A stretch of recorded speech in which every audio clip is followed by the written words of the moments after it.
Hello, everybody.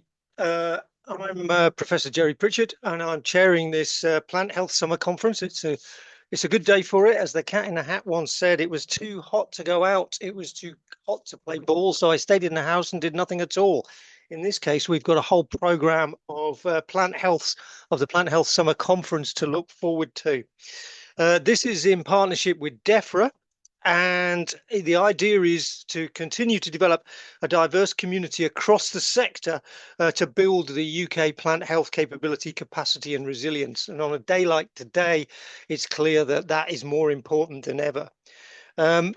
Really what we're thinking of as well is the career pipeline and bringing people through into this area, which is underappreciated and increasingly requires more people in this area.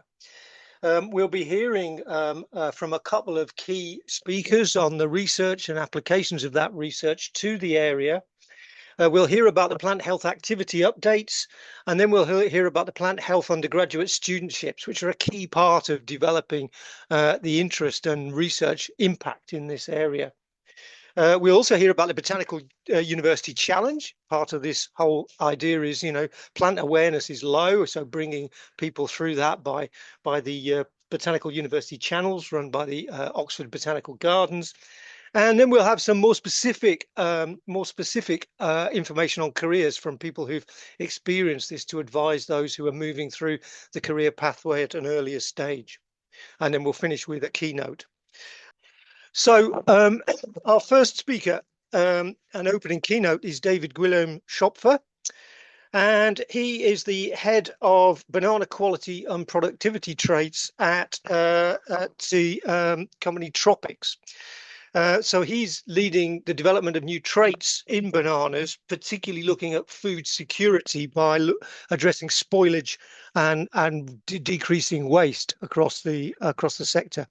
As some of you may know, some varieties of bananas have no seeds and therefore are very susceptible as a monoculture to huge amounts of disease. But there is a diversity of bananas and plantains in the system, so conventional breeding is also possible. I hope we're going to hear some about that.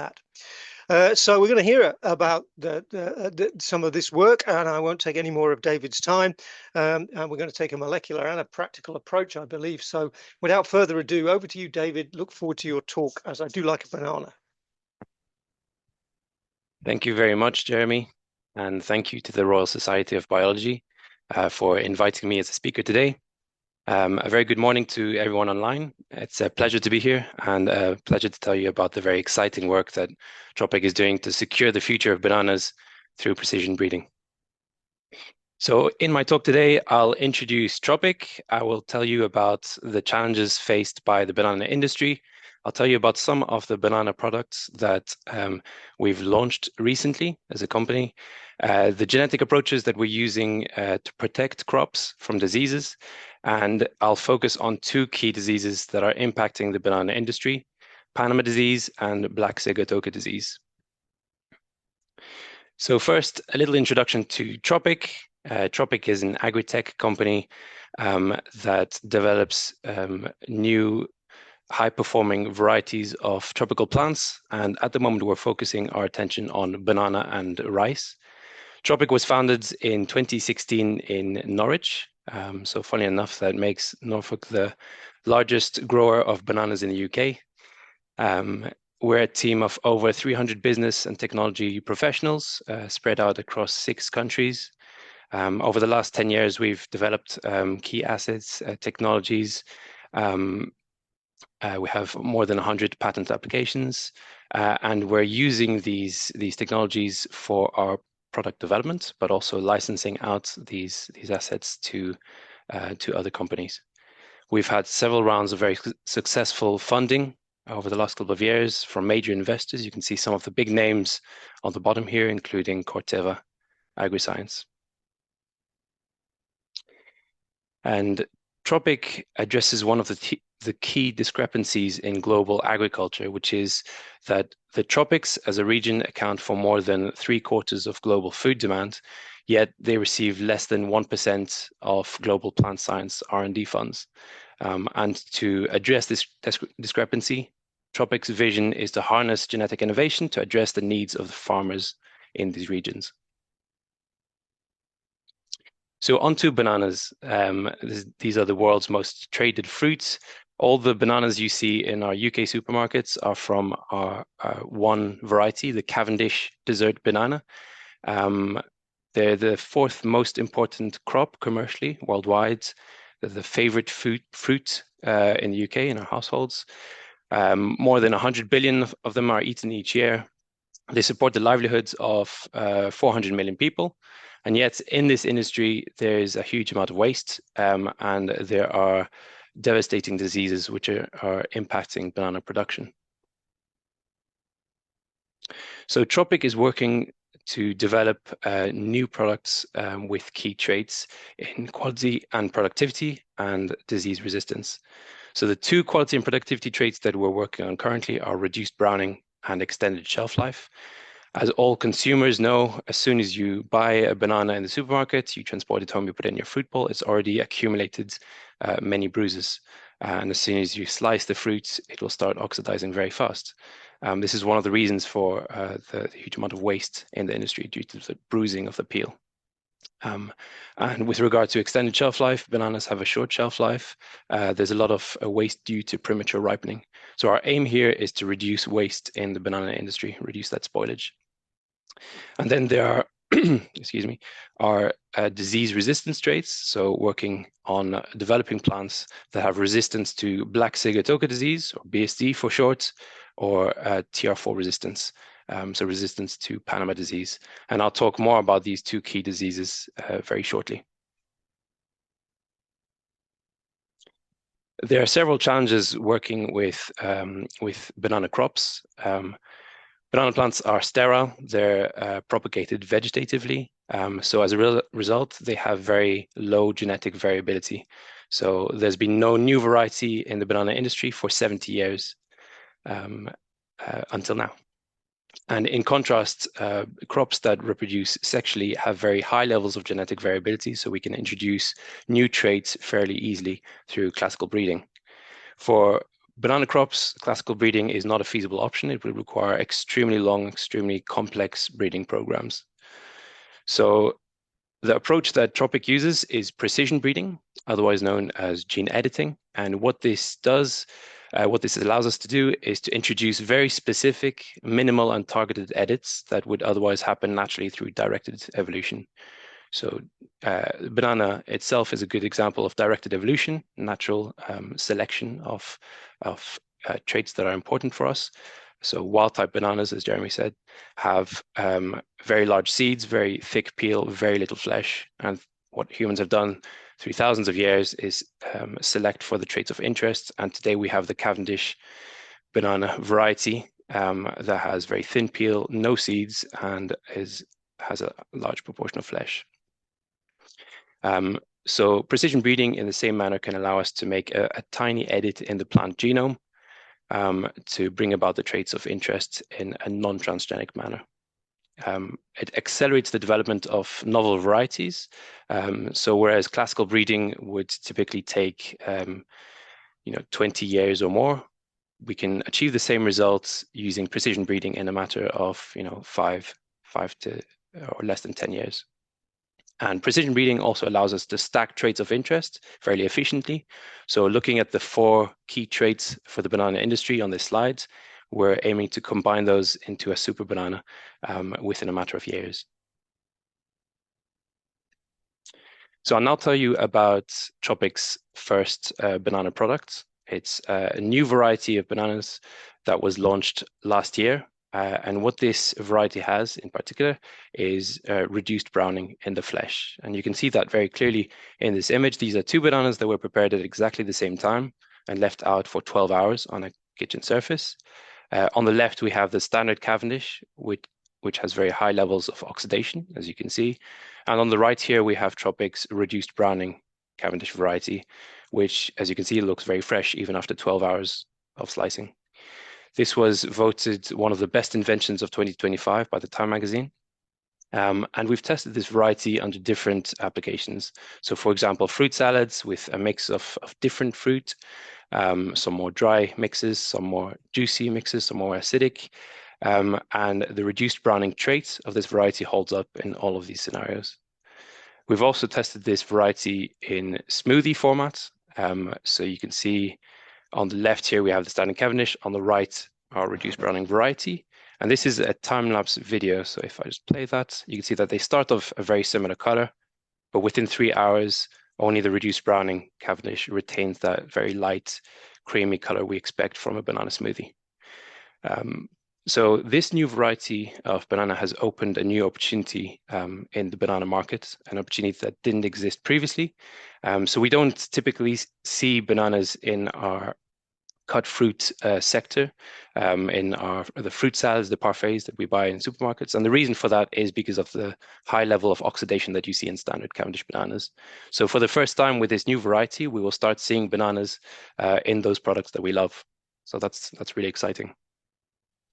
And not only does this variety look good, but also through initial consumer testing, we see that this variety scores more highly, not only in terms of appearance, but also overall enjoyment, and often in terms of sweetness and texture as well. So these tests were done as blind taste tests, comparing standard Cavendish and our reduced browning variety through fresh cut fruit, so immediately after slicing, but also tested 24 hours after preparation and refrigeration. So really exciting for the banana market. But our work with the reduced browning trait does not end there. So what the team is working on at the moment is a second generation reduced browning product that will take several more years to develop. And this variety will have peel, so banana peel, that does not bruise as fast as the standard Cavendish banana. And this is particularly important for the banana industry because we see roughly 20% of bananas that are produced going to waste. So that's because they accumulate scratches, marks, cuts on the surface of the peel that make them not suitable for retail. So a huge amount of waste that we need to combat. Here I'm showing a time course bruising assay. So what we're looking at here are slices of banana peel that have been bruised in the central region here using an impact weight drop. So we have the standard Cavendish on the left, a Tropic test line on the right, and you can see that whereas there's a high rate of browning in the standard Cavendish within 1 hour of bruising, the Tropic test line resists this browning. And we can see that very clearly in intact fruit as well. So this is fruit that has been superficially bruised on the surface of the peel and left out for 12 hours. And you can see this striking difference in browning in the peel. We've also tested unripe fruit, as this is the ripening stage that is the most important to banana growers, the stage at which bananas are shipped off to distribution centers for retail. And again, this is a time-lapse video, so I'm going to show you the first 24 hours after shaving a slice off the peel. And you can see within the first 24 hours, the standard Cavendish starts to brown fairly quickly, whereas the Tropic test line remains unbruised during this period. So this is very exciting for the banana industry, and it could be a game changer to reduce waste due to bruising. I'll now tell you about a second variety of bananas that we've developed that we launched earlier this year. It's an extended green life banana aimed at minimizing waste due to premature ripening. So this graph shows the duration of green life. So green life is the period of time from the harvest of the fruit until the fruit begins to ripen, so when the flesh becomes soft. And you can see that comparing standard Cavendish with our extended green life Cavendish variety, we get an extension of this green life of more than 2 weeks. And this is great news for the banana industry to minimize premature ripenings that happens especially in very disease-prone regions. So, for example, Black Sigatoka increases the tendency for premature ripening, but also in regions with very severe climatic conditions such as drought stress, also for long shipping routes, for example, from Colombia to Scandinavia, which takes several weeks. And a few years ago, it made the news when several shipments of fresh fruit from South America were getting blocked through the Panama Canal during drought conditions, and huge volumes of bananas were going to waste due to premature ripening due to those delays. So this is where this variety would have come in very handy. This variety also allows for more efficient logistics for distribution centers, for example. It allows for a lower reliance on refrigeration, and it also allows banana growers to leave the fruit on the trees for longer to achieve their maximal fruit filling, so maximal yield. So great news for the banana industry, but also great news for distribution centers and the retail sector, because this variety, not only does it have extended green life, but it also ripens very similarly to standard Cavendish when it undergoes the commercial ripening treatments. So this is a treatment with ethylene gas, which is the natural ripening hormone, the natural gas that is produced by banana fruit. So this graph shows the number of days taken from ethylene application to ripening stage 3, which is when bananas begin to ripen, on to ripening stage 6, which is when bananas are fully ripe, and then on to ripening stage 7, when they develop those little brown sugar spots. Now I move on to Panama disease, which is a key threat to the banana industry. There's a lot of talk about Panama disease in the news. It's a disease that is progressing around the world and is affecting banana plantations, and it could, if not controlled, it could eliminate banana production globally entirely. So Panama disease is caused by soil-borne fungi from the Fusarium family. They infect the roots of banana plants and colonize the vasculature, effectively blocking the vasculature, as you can see here, which prevents the uptake of water and nutrients. And as a result, the plants wilt and they eventually die. There was an outbreak of Panama disease in the early 1900s in Panama, hence the name of the disease. It was caused by Fusarium oxysporum forma speciales cubense, commonly known as TR1 for tropical race 1. This cost the industry billions of dollars, and it effectively wiped out the variety that we had back then, which was called Gros Michel or Big Mike. Luckily for the banana industry, there was another variety of bananas available at the time, which is the Cavendish variety we know today. And then in 1967, another outbreak of Panama was observed, this time in the Cavendish variety. It was caused by Fusarium odoratissimum, commonly known as TR4, tropical race 4. It was observed in Taiwan and has since then spread to other areas of the world. TR4 causes up to 100% yield losses in commercial plantations. So we're talking about a complete destruction of banana production in these infected areas. There's no varietal resistance in Cavendish cultivars. There's also no effective way of controlling the pathogen through chemical or biological solutions. So no fungicides that are effective at controlling the disease or killing the pathogen. The spores can survive in the soil for 50 plus years. And as I said, TR4 is spreading globally. It's threatening banana production in key growing regions. And you can see that very clearly from this map. So since the first observation of TR4 in Taiwan in 1967, the pathogen has been spreading throughout Southeast Asia and Australia through the 90s, the 2000s, reaching the Middle East, the Indian subcontinent, East Africa, and then more recently in South America, with the key, the latest declaration of TR4 incidents being Ecuador this year. So that was confirmed earlier this year. And the worry for the banana industry is that TR4 is eventually going to reach all banana growing regions, which will effectively eliminate banana production. So we could lose that beloved fruit that we have in our fruit bowls, unless we find a solution. So Tropic is using two very different genetic approaches to engineer crop protection to such devastating pathogens. The first one is a susceptibility gene approach, so S gene approach. Here, the S genes, which are present in plant cells, so they're genes that are used by the plant cell for growth and development. These S genes the S gene products are recognized by the pathogens They're used for infection of those plant cells. And so by using gene editing to knock out those S genes, we're abolishing the ability of the pathogen to infect those plant cells. So the plants are able to grow and thrive in the presence of the pathogen.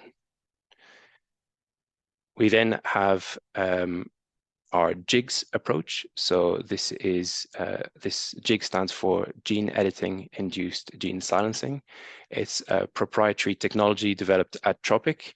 And this also uses gene editing. So in this case, we're modifying a region of the genome that encodes small RNAs. And what this technology does is to redirect endogenous RNAi gene silencing machinery from an endogenous plant target to an exogenous pathogen target, such as a TR4 gene.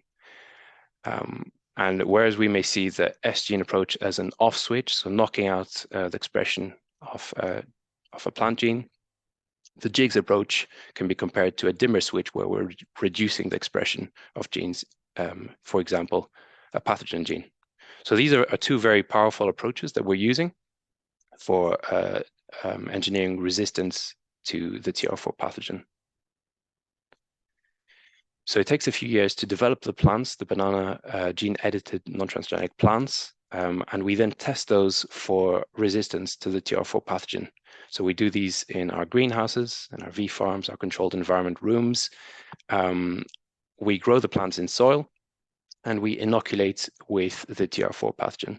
And here we're using TR4 inoculum at concentrations up to 80 times the concentration you'd find in infected fields around the world. The reason for that is because we want to test for very robust resistance. We want stable, very strong levels of resistance to protect banana plantations from disease. Very soon after infection, we start seeing disease symptoms. So you can see the wilting of the leaves, we see splitting of the pseudostem. We cut the plants open and we inspect the base of the plant, which is called the corm region. And what you can see in infected plants is the darkening of the corm, so discoloration of the corm caused by necrosis from the TR4 infection. And what the team does is to quantify the percentage area of the corm that is discolored, that is black, using imaging software. And we test our plants in high throughput. So as you can see, we test hundreds of plants in parallel to identify those promising lines that have strong levels of TR4 resistance. We have targeted 31 S genes so far. 11 gene-edited plant lines have been found to confer resistance to TR4, and we now have 6 lines that are under late-stage trials and commercial development.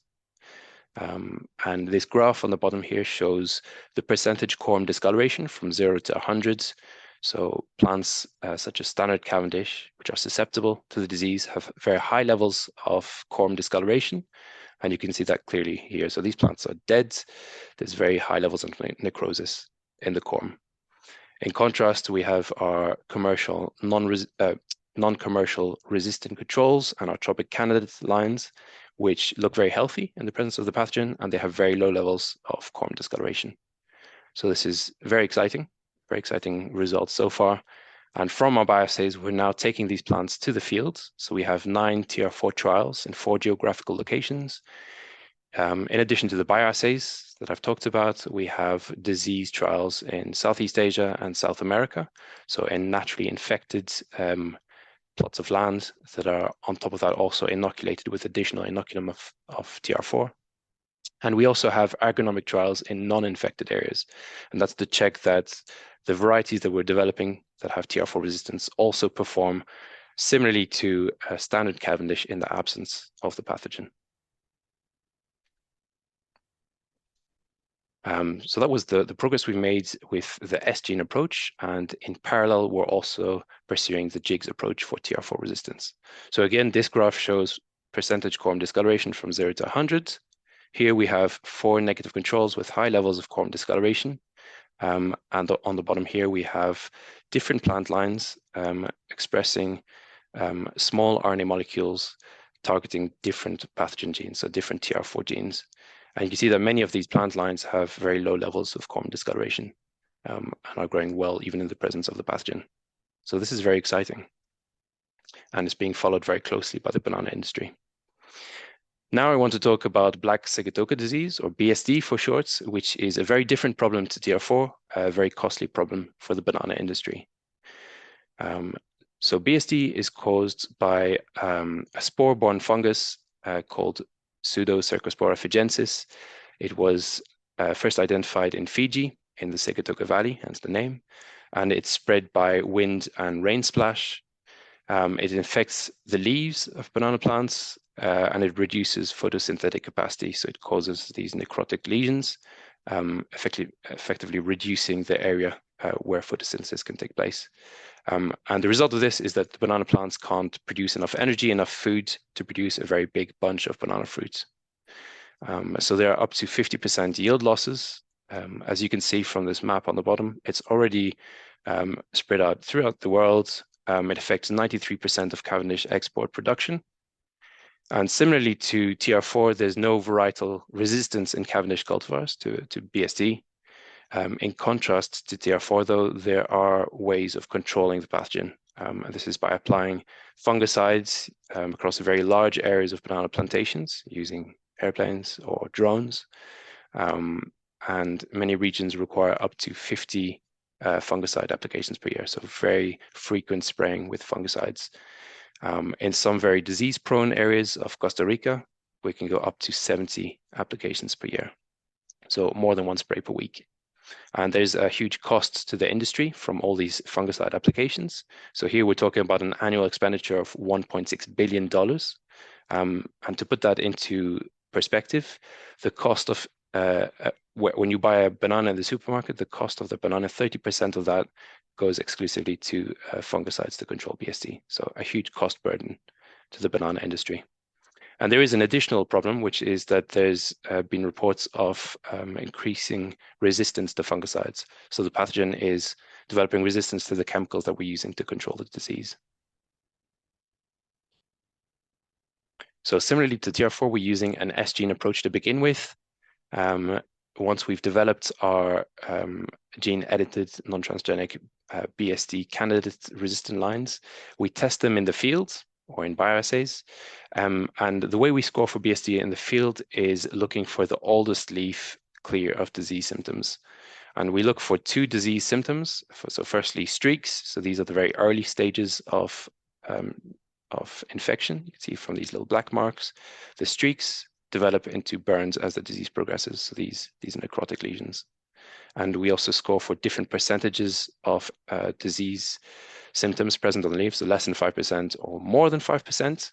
And the way the scoring works for BSD in the field is shown in this diagram on the right. So the BSD symptoms are indicated by this little black and yellow spot. So we look for the oldest leaf clear of disease symptoms. We score the age of leaves based on their point of emergence. So the youngest leaves are seen up here. So 1, 2, 3, 4, 5, 6. 6 is the youngest leaf that has disease. So the oldest leaf clear of disease symptoms would be number 5.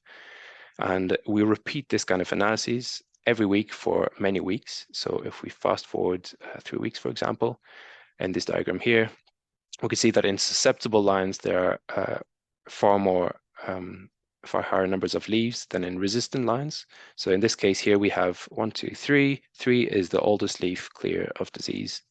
In contrast, resistant varieties have low levels of leaves that are infected. So in this case here, in this example, we have leaf 7, which is the oldest leaf clear of disease symptoms. And using this type of scoring, we can produce these graphs shown here on the left. So as the plants grow in the field, the total number of leaves increases for both susceptible and resistant varieties. However, over time, we see that susceptible varieties have the oldest leaf clear of disease symptoms, which either stays the same or decreases with time, whereas resistant varieties have the oldest leaf clear of disease, which is increasing over time. And the team have so far identified 6 target genes that confer some level of resistance to BSD in the field. You can see that from the images on the bottom left here. So on the left, we have standard Cavendish, where you can see multiple leaves with very clear black sigatoka disease symptoms. So these burns. And on the right, we have one of Tropic's gene-edited lines where you see far fewer symptoms, as you can see. This is also shown from the graph on the right. So in red, we have standard Cavendish with many infected leaves, and we have Tropic's gene-edited lines shown here in blue. So two different lines where there's a significant difference in the level of infection. So promising results so far, but we're aiming for much higher levels of resistance to the pathogen and more stable, more durable resistance. So what the team is doing now is developing products with combinations of edits in the top 3 target genes that we've found to confer resistance to black sigatoka.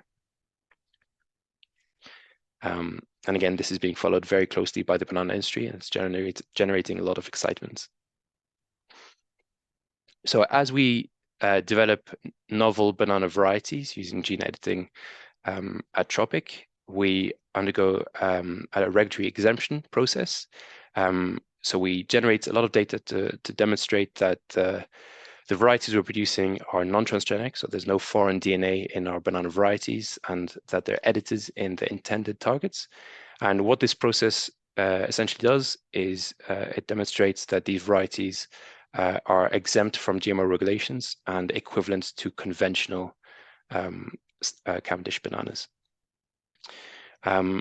We've had 33 successful regulatory exemptions so far for our banana products across 11 countries. And as you can see from this map, we've got determinations complete in blue here and 2 that are ongoing in green, both in grower countries such as South America and the Philippines, as well as consumer countries such as Canada, the US, Japan, and very soon England.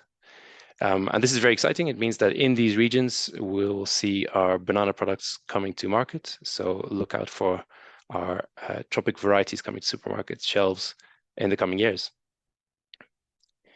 So in the last half an hour, I've told you about the key challenges that the banana industry is facing, an industry that has not had a lot of innovation in the last 70 years until now. Tropic are pioneers in genetic innovation. What we do, no one else does the same scale that we do it for banana production. And we're generating a lot of interest and excitement. So we're bringing to the market new products that have benefits for growers, for the retailers, and for the consumer. As I mentioned, we have 2 varieties that we launched this year and last year that have key benefits in terms of quality and productivity, opening new opportunities for the banana industry, increasing yield for growers, and also decreasing waste that happens across the industry. And now we're looking forward to launching our new variety of TR4 resistant and BSD resistant plants, which will have a big impact in the banana industry. And some of the most rewarding moments for me have been meeting growers and distributors, retail consumers as well, and seeing the excitement on their faces when we show them what we're doing and when we tell them about our results. So watch the space and look out for Tropic's banana varieties coming to our supermarket shelves in the coming years. So with that, I'll close. Thank you very much for your attention, and I'll take any questions you have. Okay, thanks, David. That was fantastic and really interesting. And it's amazing to see the progress that's been made in this area. So we've got quite a few questions come in, and I'll try and put those to you in a reasonable manner. Please, as we go through this discussion, don't be afraid to put more questions in. We have plenty of time for questions.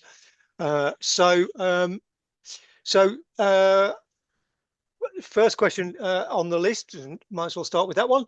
So how were the new cultivars of edible bananas developed in the past, or perhaps they weren't and there was a crisis? So the Cavendish variety is a natural variety. So it was developed through selection. There are diploid banana varieties out there that have seeds. It's not a very enjoyable experience to eat bananas with seeds. So through a natural event of triploidization. So going from a diploid, 2 copies of each gene, to 3 copies of each gene, the bananas became sterile. That increased the size of the fruit, and it eliminated the seed production in those fruits. So that was a natural process, but accelerated through selection of fruit that was attractive for the consumer, for people eating the bananas over thousands of years. Okay, great. Now, another question. So acknowledging that reducing food waste is a good thing, but are there any side issues on the nutrition of the banana, and is that an issue? And maybe a sort of added question to that, and it's maybe not directly related, but does elevated CO2 then affect the nutrition of the banana? So we don't anticipate any drop in nutrition from the edits that we've engineered in our new banana varieties. In fact, if anything, we expect nutrition to be increased. For example, when bananas undergo oxidation in cuts, in cut fruits or in smoothie formats, the oxidation reaction reacts. So there's a reaction that involves amino acids, sugars, and by blocking that reaction, we're maintaining the nutrients in those cells. So we don't anticipate any drop in nutrition because the genes that we've edited aren't known to impact nutrition. And we are doing tests as well to check that. But we don't expect any drop in nutrition. But I mean, the other question about elevated CO2 more generally, there are some crops, where, well, in fact, most crops, elevated CO2 shows a reduction in nitrogen and essential amino acids. Is that something that you know anything about? And is that an issue? Are some people in the world dependent on bananas for particular parts of their nutrition? Absolutely. There's a large proportion of the world that lives off banana production and is a staple food for a large proportion of people in the tropics. So it's a good question. I don't know the answer with regard to increasing CO2 levels, but it's an important point to consider. Yeah, I agree. sure. Yeah. Okay. So a technical question on the genetics of this. Are you relying only on switching off the S genes, or are you also going to explore the resistance genes? And I think you can see the question. There's a rider on the back of that. Yes. So currently we're using the susceptibility gene, the S gene approach, using gene editing, but we are also looking in the future at using R genes, resistant genes. It's something we're considering. We're not currently undertaking now because we have really good results using the 2 approaches that I've talked about today. So S genes and jigs. Yeah. And sort of related to that, how do you identify the new S genes? Is it transcriptomics or gene expression or previous knowledge? We use a lot of different sources. So obviously we make use of the scientific literature, either in banana or in other crops, other plants. We also have dedicated facilities for transcriptomics, as you mentioned, at Tropic. So we develop RNA-seq data sets during infection of these pathogens to see which genes are turned on, turned off. We've also got projects to identify new S genes by comparing all the different cultivars of banana, so wild banana varieties out there. So there's a lot of different ways in which we can identify new S genes for BST cool. and TR4. Oh, thanks. And a follow-up question, you mentioned that you had controls where you put the genetically modified plants in an area where there was no fungus. Are there any negative effects on plant growth or development due to the S gene knockouts?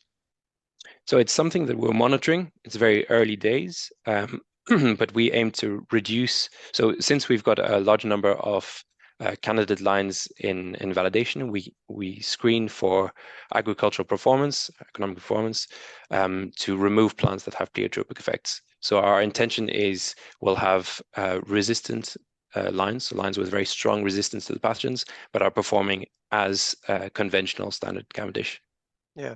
Okay. And we screen for that in the field. And you're taking a very targeted molecular approach for the reasons that you explained in terms of the breeding method of the banana. But is there any way that crop wild relatives or other banana cultivars can be brought in through some rather complicated conventional breeding, or do they just provide clues as to which S genes you should be targeting? So that's a very good question, and there are some companies that are using that approach. So using classical breeding in banana.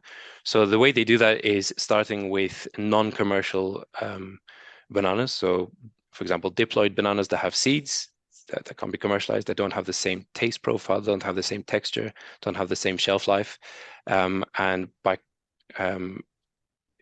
using those natural varieties that have levels of tolerance or resistance to these diseases, they're crossing different varieties to get closer to the taste profile, the shelf life of standard Cavendish.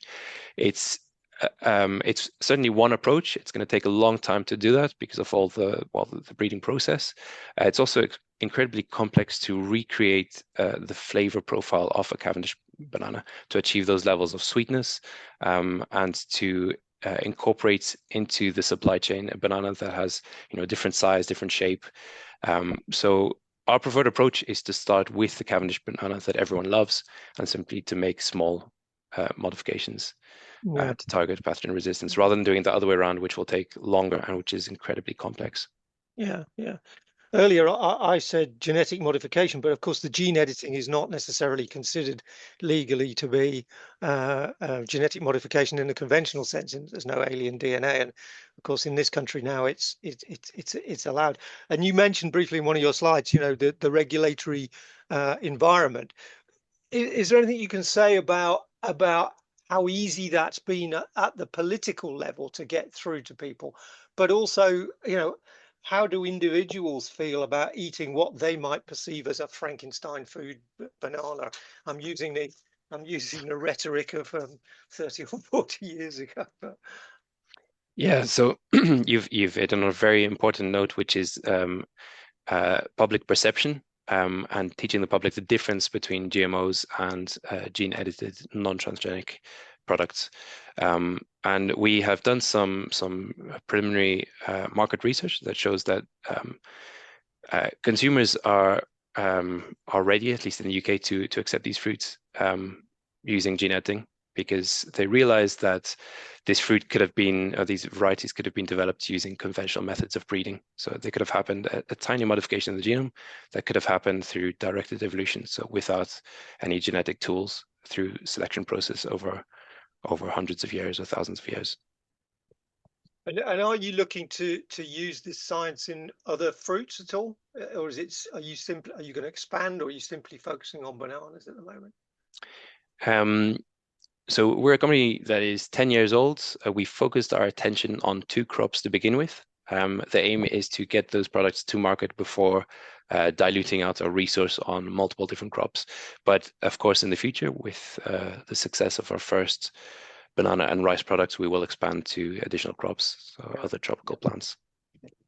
You're getting a real grilling here. Apologies for this, David, but you're answering your questions extremely efficiently, which gives me the chance to ask you more.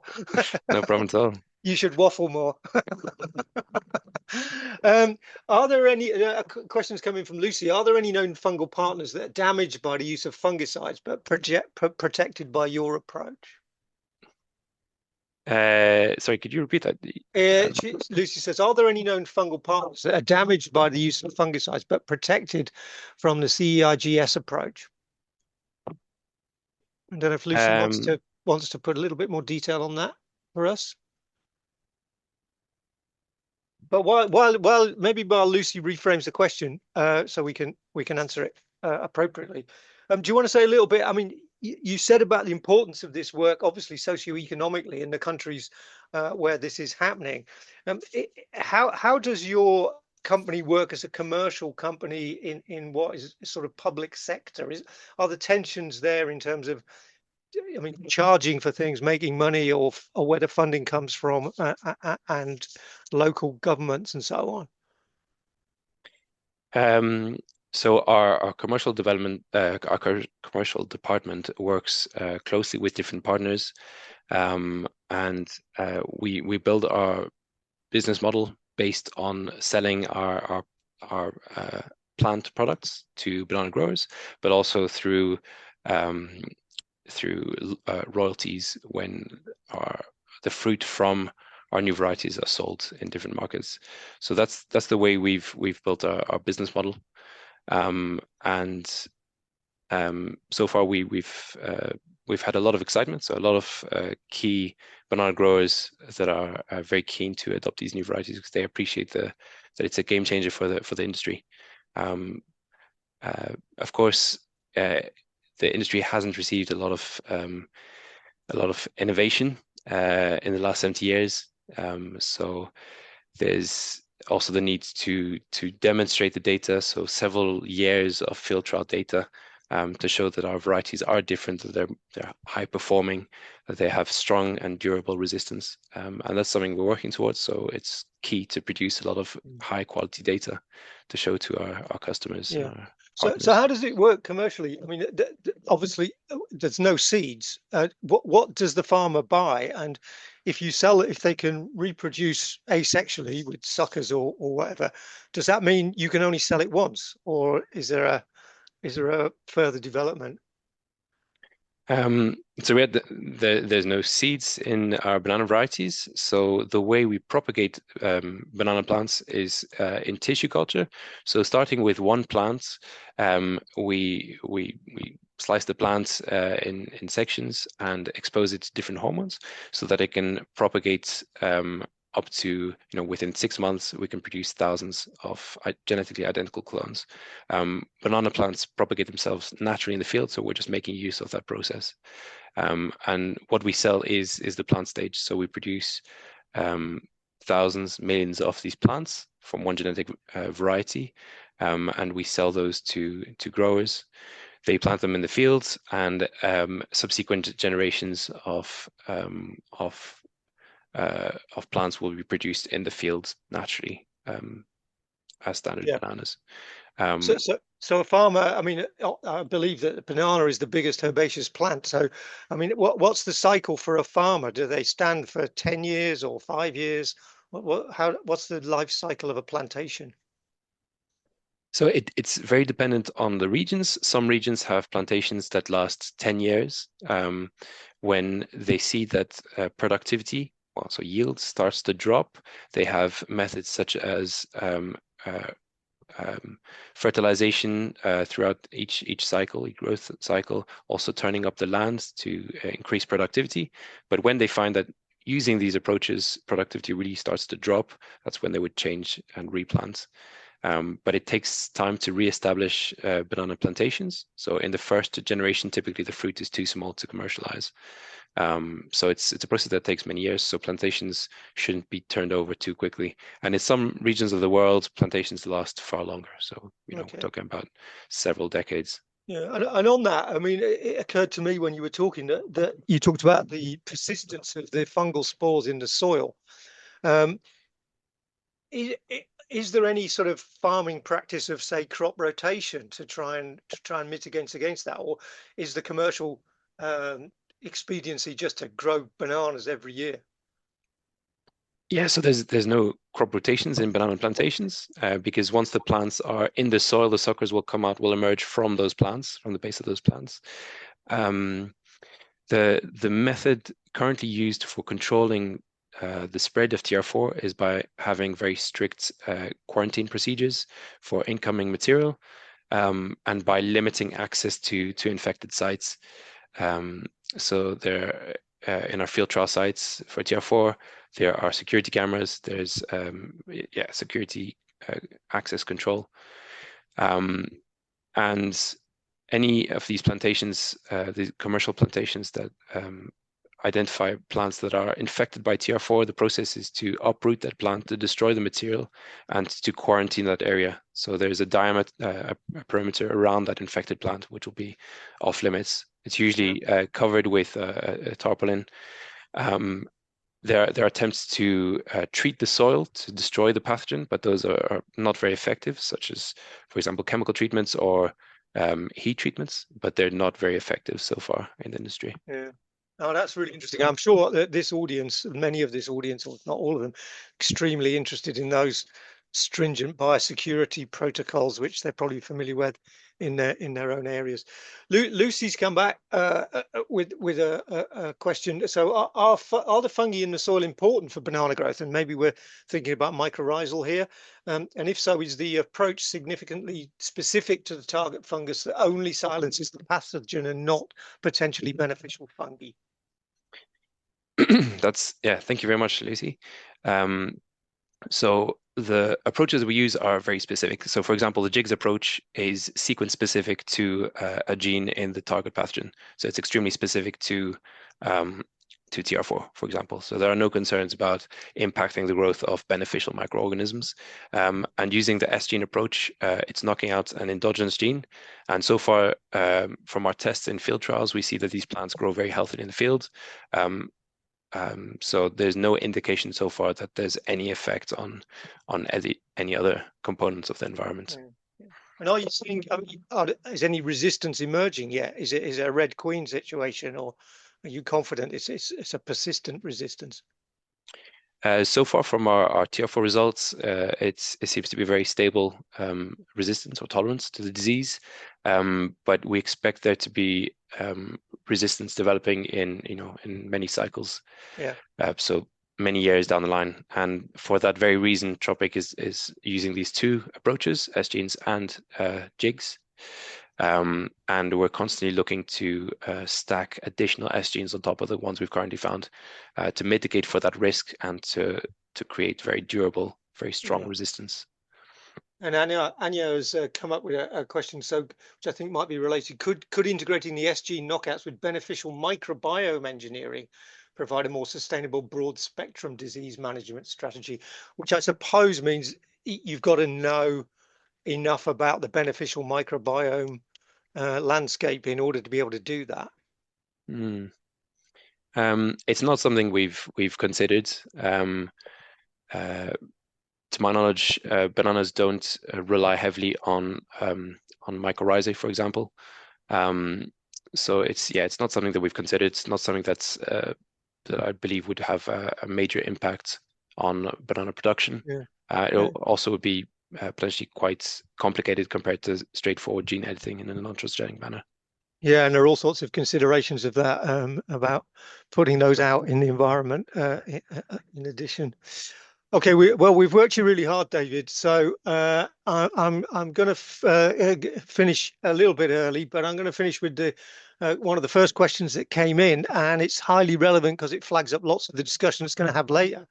So somebody wants to know how you got in your role. You've got such a great title and an amazing area to be working in. I'm also jealous of your travel options as well, of course. Do you want to say a little bit about your career, and then we'll draw this to a close? We'll try and answer the other questions that are now coming in offline. So that we'll make this your final question, so you can have a cup of tea, David. Thank you. So I got into plant science because I've always been attracted by the ability of plants to create their own food from sunlight, from CO2, and I've always been interested in gene editing since the technology was first developed, because I appreciate how powerful it is to create new varieties, especially for crop protection. In the past, we've used fungicides or pesticides, which more often than not are very toxic compounds, not good for the environment, not good for the people who are applying those chemicals. Also, there's always some level of residue in the food that we eat. So gene editing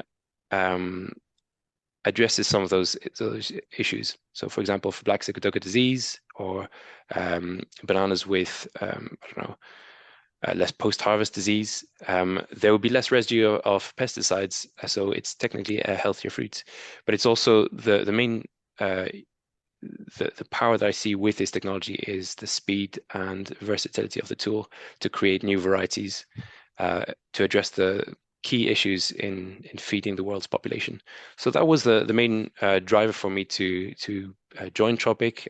I think the Tropic's mission to increase production, to feed the world, to develop these new varieties that are helping growers and consumers is a very attractive mission. Yeah, that was my my attraction to join Tropic and to get into this field. I think it's very rewarding. It has very high impact. Absolutely. I mean, you started out talking about food security and obviously one of the major and also, you know, climate change and this disease. So you're obviously having a big impact and an example of how the fundamental science translates into actual applied impact on, well, I don't know if you do have bananas on the plate, but food on the plate in the field. There's a few more questions, but hopefully we can do those offline. I am going to call it now because we've had a very long question session with some really nice questions and some great precise answers from David. So I've learned a lot about bananas, and I may go away and have one with my coffee now and think about all the background to that banana. So we'll have almost 20-minute break now, and we'll be kicking off again at 11:15 with an update from Tia and Charles on the plant health activity update. So hopefully see you then after you're refreshed and have had your banana.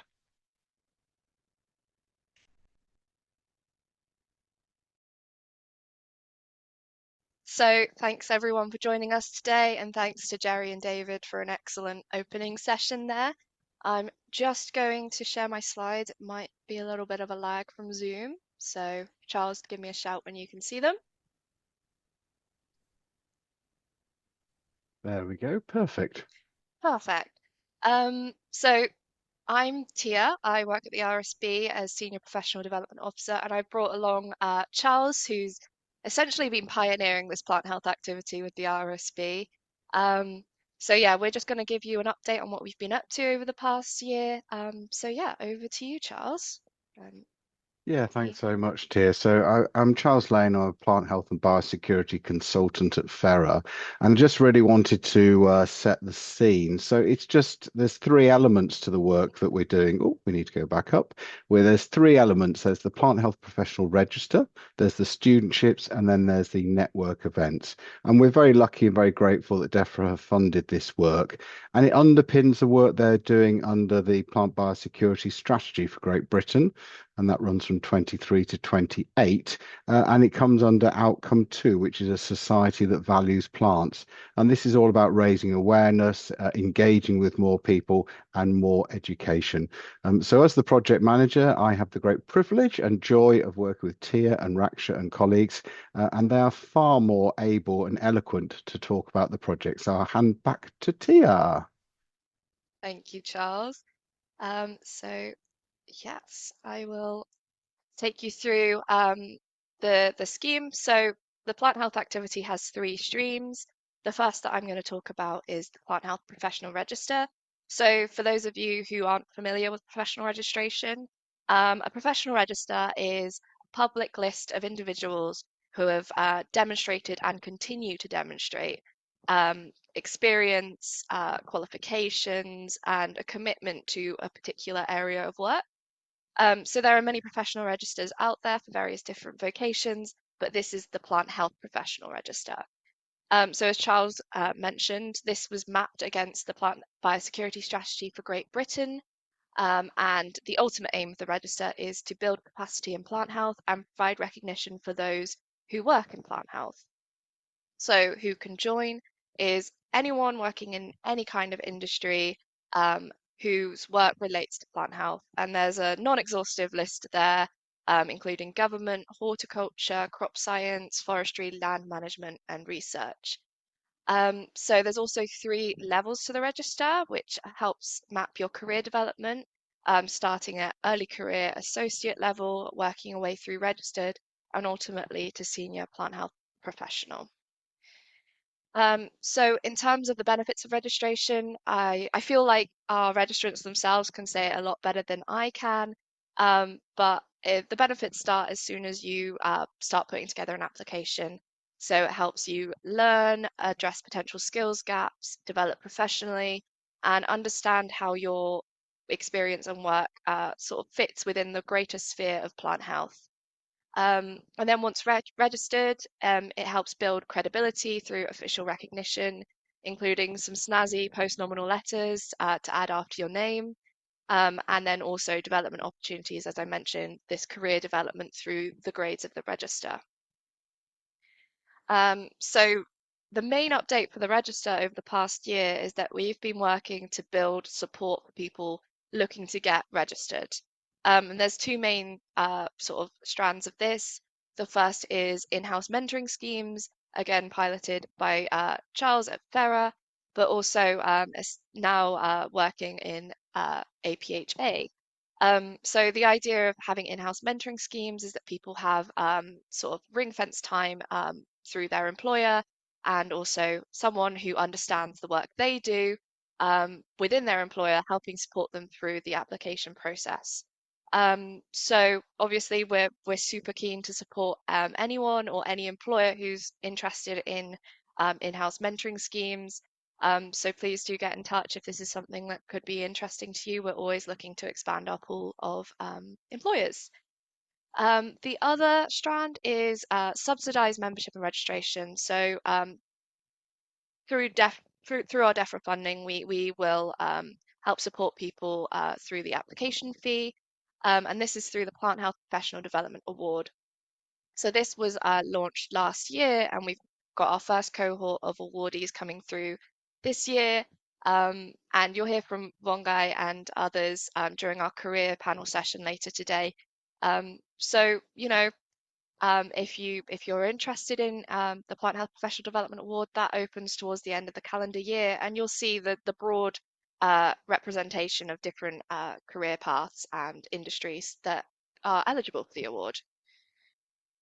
So moving on to the next stream of activity is network and events. So obviously you're here today as part of one of our events, and this is our annual summer conference, which is held over Zoom around the same time each year for future leaders in plant health and to just celebrate the community as it grows. But in addition to that, we also have 3 further events a year, including one behind the scenes visit, which is always in person. So you can see here some pictures from our Royal Botanic Gardens Edinburgh visit last year, where we got a sneak preview to some glass houses and also got to see in depth the biosecurity measures that go into maintaining a public-facing botanic garden. We additionally have virtual talks and workshops. So we have 2 of these a year. Our most recent one is this digital viticulture webinar, which obviously looks at growth of wine grapes, which is a growing industry in England for sure. And yeah, the biosecurity concerns facing that industry. So a little shameless plug from me here. This week we open bookings for our next behind the scenes visit, which is a plant health visit to the Oxford Botanic Garden.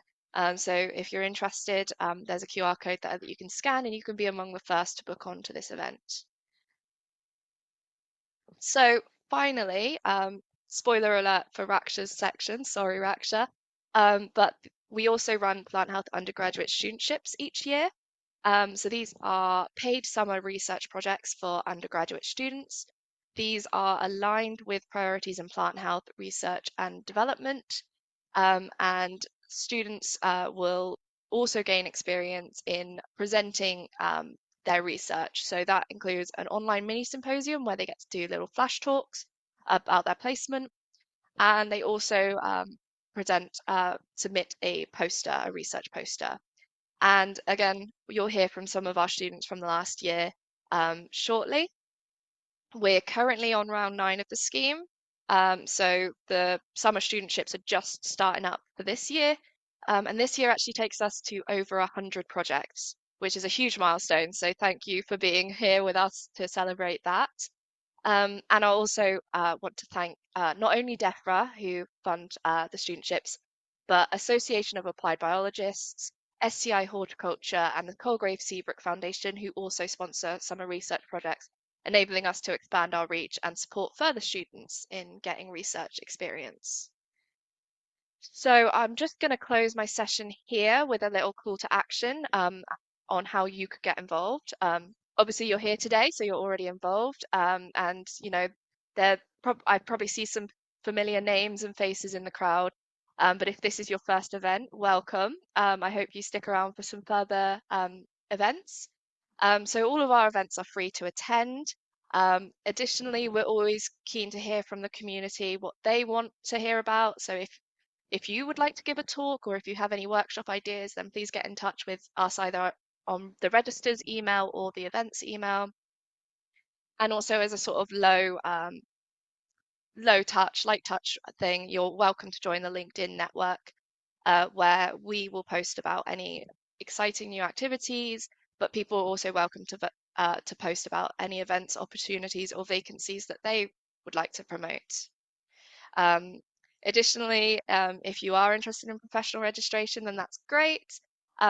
We've got an online training course that is free for RSB members, which helps build the skills needed to get onto the register. But also, if you're already on the register, then maybe become a mentor or set up a study group to help encourage other people to get on the register. And finally, getting involved in the Plant Health Undergraduate Studentships. If you are a researcher yourself, maybe you'd like to host a project, or encourage people to maybe sponsor a project if they're able. But otherwise, promoting the scheme, getting the news out to undergraduates and encouraging them to consider a career in plant health is always very welcome. So thank you very much. And I guess with that segue, I will stop sharing and I'll hand over to one of my team members, Raksha, without whom I couldn't do a lot of the plant health activity. So yeah, over to you, Raksha. Thanks so much, Charles and Tia, for that great overview of everything plant health at the RSB. So as Tia mentioned, we're going to be now diving into the plant health undergraduate studentships in a bit more detail. As mentioned, the Plant Health Undergraduate Studentships are an annual program that we run at the RSB. So this is a 8 to 10 week studentship offer that we provide along with the partners that were mentioned at various organisations across the UK. And this allows students from all over to get involved in experiencing first-hand experience of researching plant health, and most of those are through a kind of research project that's in the lab or in the field, and the supervisors look after them and give them a real taste of what it's like. So we're going to hear from some of the students and the supervisor from last year's cohort to see what they got up to during that studentship time. Just to note that there aren't any Q&As for this particular, not live Q&A session for this section, but if you do have any questions, please do put them within the Q&A section in Zoom, and the RSB will collate these so that they can be answered separately.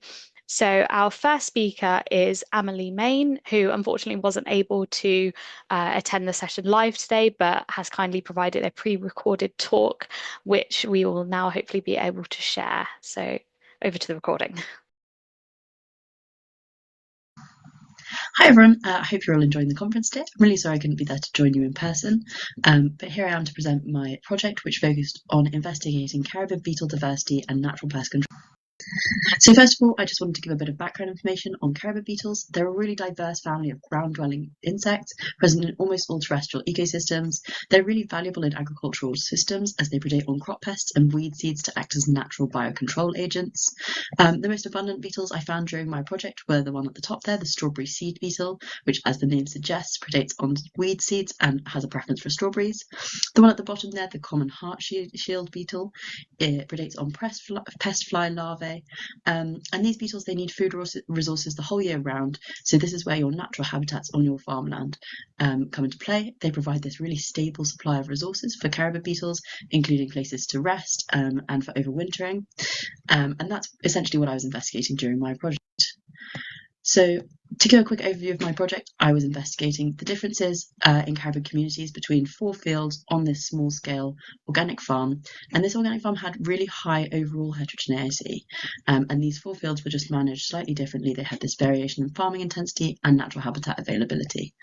So to break it down, My aims were to first of all quantify caribid diversity and abundance in these 4 fields, to then enable me to assess habitat preferences and how farm management was affecting these communities, to then aim to inform farming and policy decisions to design landscapes that are able to support diverse communities and support changing needs with seasons, with these different species with different specialisms.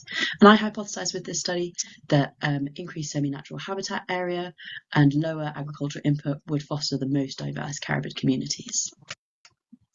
So a quick overview of my methods. I was using pitfall trapping, which I'm sure you all know is a pretty standard method in ecological research. Essentially a container that's just buried flush with the ground, beetles wander in, and that helped me get a really clear picture of what was present within the landscape. Now the 4 fields that I used are pictured on the side there.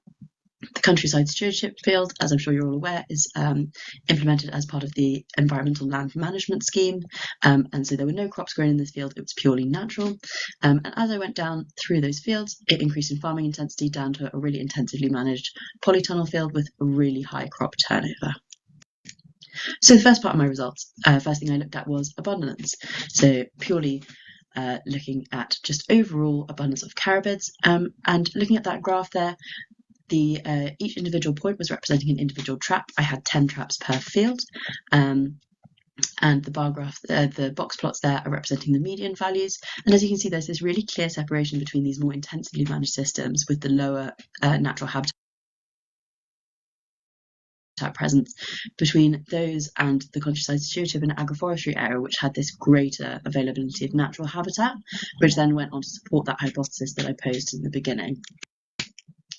The next part of my results, I looked at diversity, and this slightly went against my original hypothesis, actually, showing that the agroforestry site had the greatest overall beetle diversity compared to all the other sites. But the more I thought about it and did some wider reading, this made a lot of sense, actually, because the agroforestry site had this natural habitat availability sort of within and really close to these farming systems, allowing the beetles to migrate and move and make use of all those resources to be able to support a community that with beetles with different specialisms. And now the crux of my results really came down to this community composition analysis. Now I've simplified this figure. I originally did a non-metric multidimensional scalar analysis, and this is a figure purely demonstrating the Bray-Curtis dissimilarities between the different sites. I've used the countryside stewardship as a baseline site here, and all of the numbers are just indicating how dissimilar each of those communities is from that countryside stewardship site. So you can see, as expected, the polytunnel site is the most different to the countryside stewardship site. Now, what was really interesting with this community composition analysis was that the countryside stewardship site actually produced this sort of unique community dominated by these smaller granivorous beetle species, which weren't as prevalent in all of the other habitats. And this is quite likely because this field had quite a large prevalence of wildflower species and grass species, producing lots of seeds for these beetles to feed on. And now the most interesting thing that I found from this community composition analysis was to do with the agroforestry site. So the agroforestry site actually represented sort of an intermediary community, somewhere in between the countryside stewardship, so the purely natural site, and then the more intensively managed farming fields.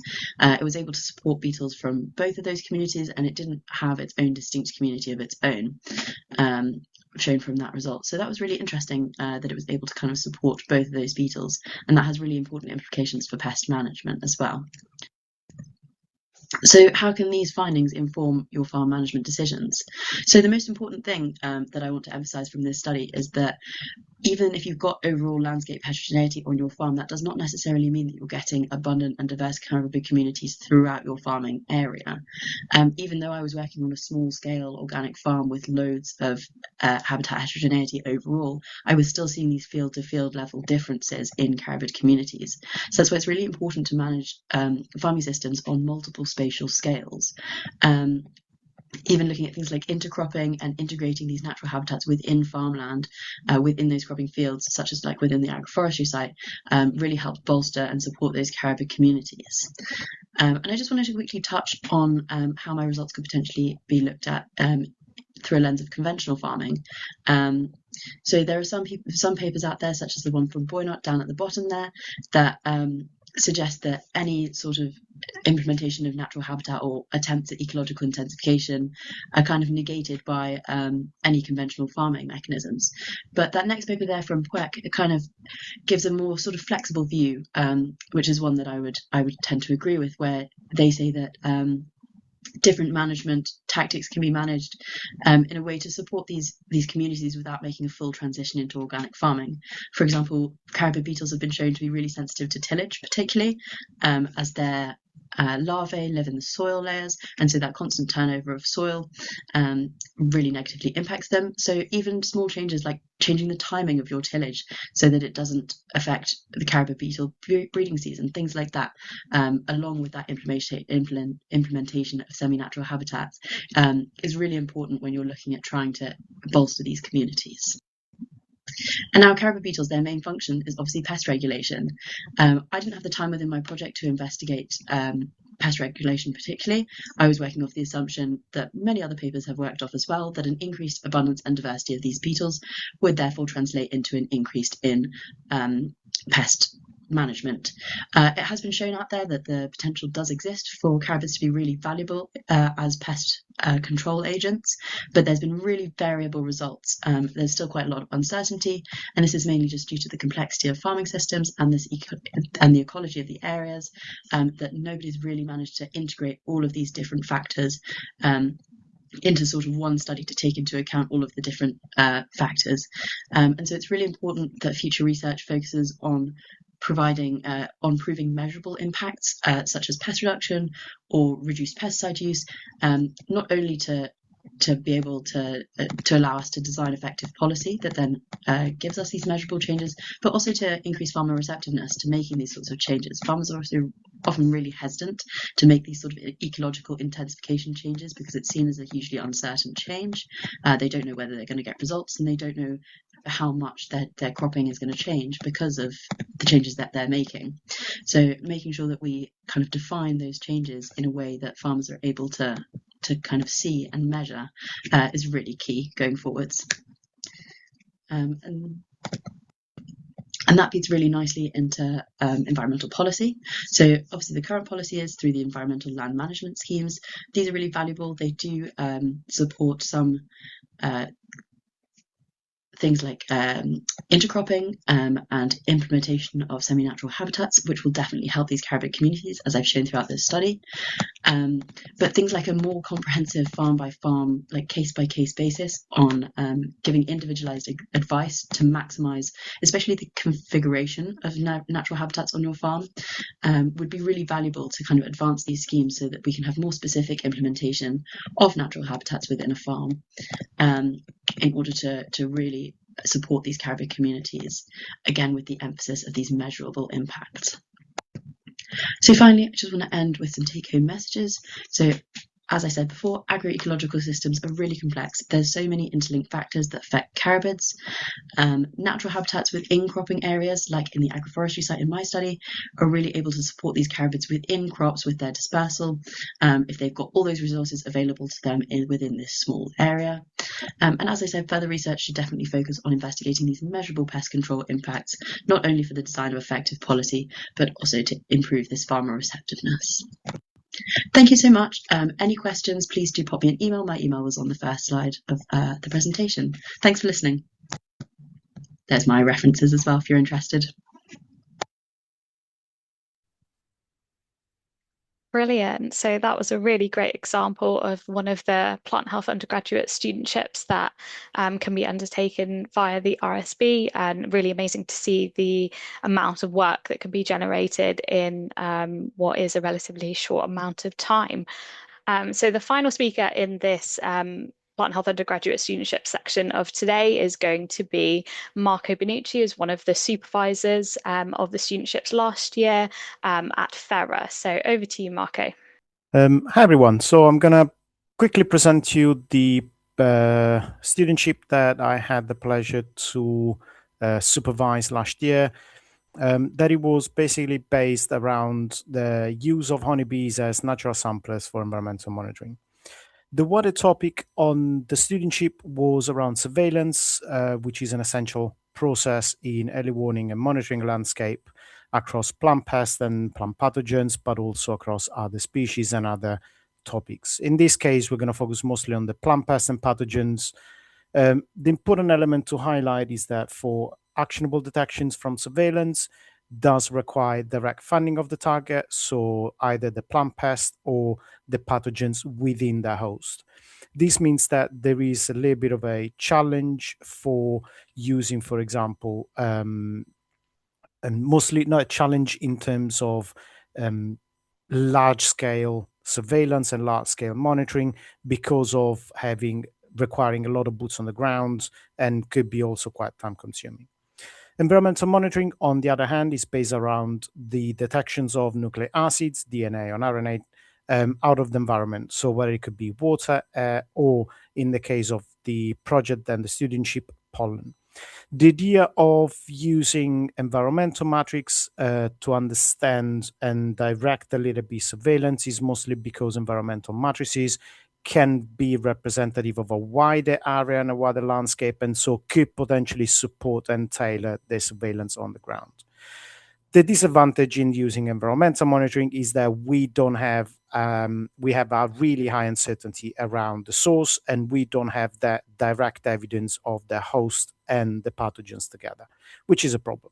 So for the studentship, we start looking at honeybees because they are well-studied species with a foraging range that is fairly well described within 1.5 and 5 kilometers from the colony, but also from the principle that bees are already out there collecting pollen, doing an essential function.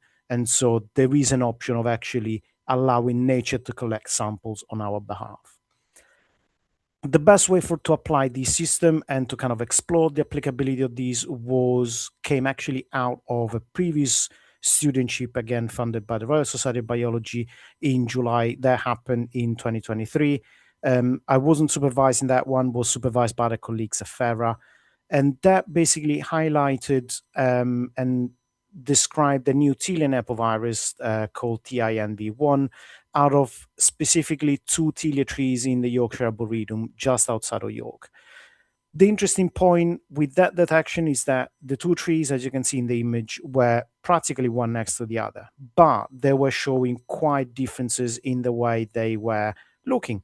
One looking quite symptomatic with classical viral symptoms of curling of leaves, a bit of yellowing of leaves, and smaller leaves, while the other Telia trees looked practically healthy. So no visible impact from the virus, but both reported and returned presence of these nipovirus using high throughput sequencing. So that opened up a whole bit of a discussion, and the student then went into looking at, for example, NCBI and other DNA database, international databases, and found that as an accession number that I highlight at the bottom of these bees-associated virus from Scotland. It was a bumblebees-associated virus from Scotland, which I'm not hiding information behind those quote marks. That's literally what the accession was reporting, which is quite a broad area to pinpoint any information. So what they did is that they got in touch with partners in Scotland. They had archival pollen baskets from going back to 2015, and testing those reported widespread presence of TMV1 across Settle Scotland. So in 2025, we started kind of bringing up again this topic and started looking at, can we use honeybees as natural samplers for monitoring the wider environment? And then can we expand the distribution of TMV1 around York and Yorkshire, considering the initial detection of the Yorkshire Arboretum?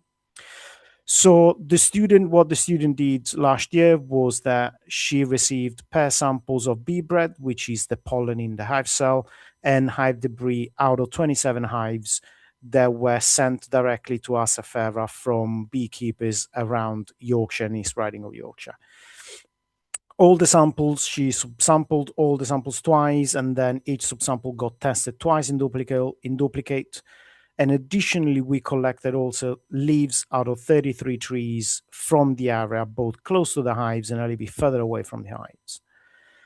All those samples, she tested them with real-time PCR, both for the RNA1 and RNA2, because the Telia nipovirus is characterized by 2 RNAs. Plus, we also use an endogenous plant to understand successful extraction, so that will provide extra support for the detection or lack of detection. The other element that I'm not presenting is that before testing all of those, she also did an extensive method development to understand specifically from the hive debris whether the wax content from the caps and the debris at the bottom of those hives was creating a problem in successfully amplifying those RNAs. And those are the results, very quick and simple results, very sort of mostly descriptive. Out of all the hives, 60% reported some positive detection for TMV1, and out of the trees, a similar percentage also reported a detection for TMV1. And you can see in the image the distribution of the solid symbols, which were the positive ones, against the shaded symbols, which are the ones that we couldn't detect then. TMV1 is quite distributed around, going all the way down to around Selby, and also with a positive hive around Beverley, so just outside of Hull.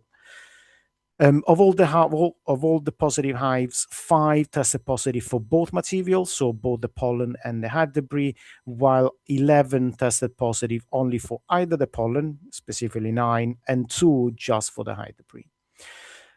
And also interesting, we also have quite a good distributions around the trees, and mostly scattered around York and a little bit also outside of Selby.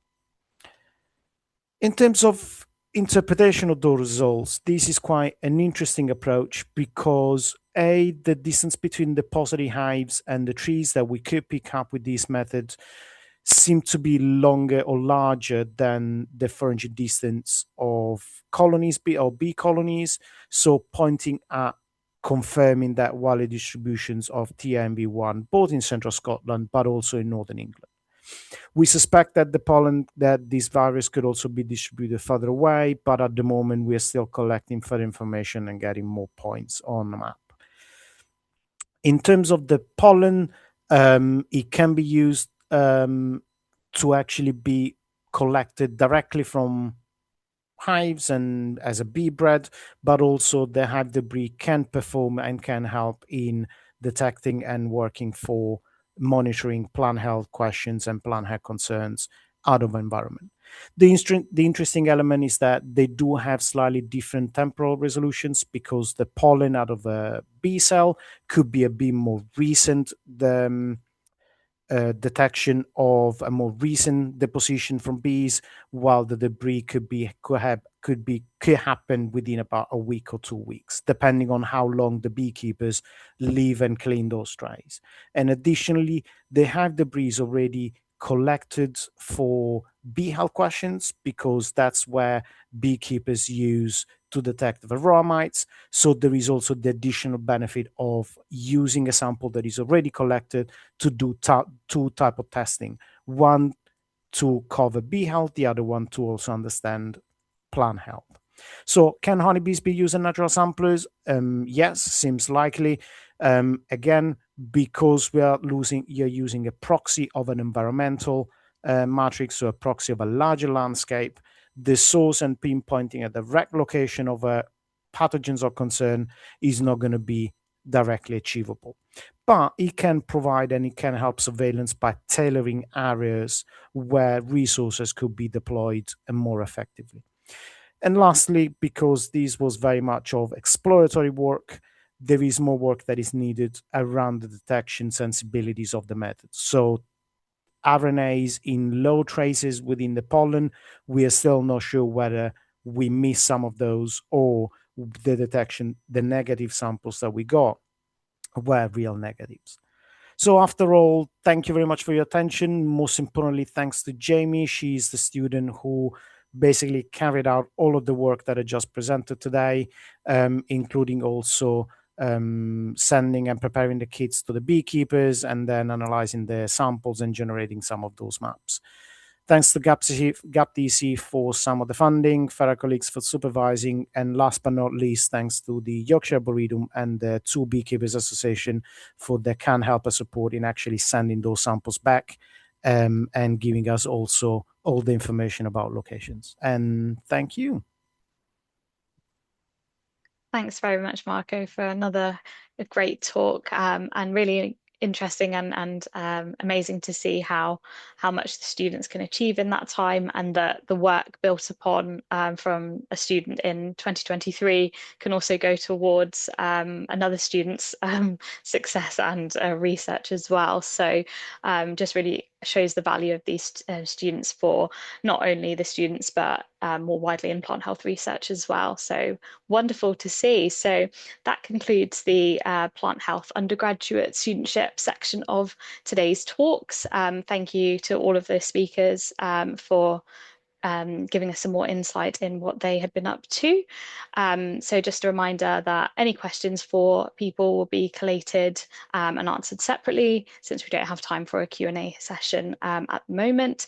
But if you have any questions relating to the Plant Health Undergraduate Studentships more widely, then please do visit the RSB website for further information on next year's studentships, or feel free to email us at registers@rsb.org.uk. So moving on to the next part of today's conference, I'd like to introduce Dr. Lauren Daly and Professor Emeritus John Warren from the Oxford Botanic Gardens, who are going to showcase the Botanical University Challenge, which I'm very excited about. So over to you both. Hello, thank you both. Just to start us off, I just want to do a quick correction. Whilst I am very much based at the Botanic Garden and absolutely love supporting this project, it very much, as you will see, is a huge project supported by people from all sorts of institutions, and it did not start at Oxford at all, which is, we love supporting it, but yeah, I can't take credit for this idea. John will tell you more about the origin shortly. John, would you like to introduce yourself? Yeah. Sure. For a starter for 10, I'm John Warren. I'm retired professor from Aberystwyth University. For an extra 5 points, I'm ex-VC from a small university in Papua New Guinea. But most importantly, your 5 points for today is I'm one of the people involved in setting up and running Botanical University Challenge, which is what we're here to talk to you about today. Yes, and as I said, I'm based at the Oxford Botanic Garden, owned by the University of Oxford. I was a PhD researcher and postdoc researcher at the University of Nottingham, working in wheat genetics and global food security before sidestepping into education and public engagement. And yes, this is what we are here to talk about, Botanical University Challenge and the huge positive impact that it's having across the UK and Ireland on student botany and plant science education, keeping those crucial, talented students in this careers pipeline. And you know what was really lovely, Marco? Jamie Hewitson is one of our Buck alumni that you just showed her work. So, John, tell them more about the origin. Right, yeah. Well, more than 10 years ago now, myself, Jonathan Mitchley and Paul Ashton, who I'd known both of for a long time, were getting a little bit fed up with stories which were in the media around then about the demise of plant biology as a subject, about the fact that there were no botany courses left. And we were writing various articles in the media and not getting much traction. And we thought it was time to be more positive and address some of the issues and celebrate the excellent young botanists that are around. And for me, one of the things that sort of really brought it home to me when I was meeting my first year tutees for the first time about that sort of time, and one of them said that when we got together for the first time, that she'd never met another person who was interested in plants. She'd never met another sort of botanist at that point. And what's more, what was really sort of saddening, I think, was that she'd never felt really confident to say that. It was almost like being an Alcoholics Anonymous sort of. I'm brave enough to actually admit that I'm interested in plants. And she even said that she'd been ridiculed at school by a biology teacher for having an interest in plants, which we thought was horrendous. So to kind of address that and to get the botanists together, to have fun, to sort of cross-fertilize all the broader elements of plant biology, we organized the first Botanical University Challenge, which is 10 years ago now, and you can see the 5 teams that were involved there. So it was at Kew. So not surprisingly, there was a Kew team, there was an Aberystwyth team, a Reading team, and the Edge Hill. So that's the sort of three founding fathers, if you like, and the University of Southampton. And it was chaired brilliantly by James Wong. And if we're honest, it was just a bit chaos. James is a lovely, lovely guy. If you know him from sort of the radio and the TV. It was completely eccentric, and he threw some of the questions away and he awarded extra points. But everybody had a great time and enjoyed meeting other botanists and just celebrating the amazing knowledge that some of these students have. So go to the next slide, Lauren. And here you can see how it took off. So we started back in 16, and then for the next 2 years it ran in 19 and 20. We just increased by a team a year. And then it was one of the great things that came out of COVID. COVID was obviously sort of a dreadful time, but COVID forced us online. And by going online, it just enabled a lot more teams to participate. It enables students who were just a little bit nervous about appearing in the flesh to answer questions online without sort of showing their face. And it got around all of that sort of problems of traveling a long way just for an afternoon quiz. And at that point, the numbers started to take off. And since then, it's developed into something which is much more than just a botany quiz, a plant science quiz.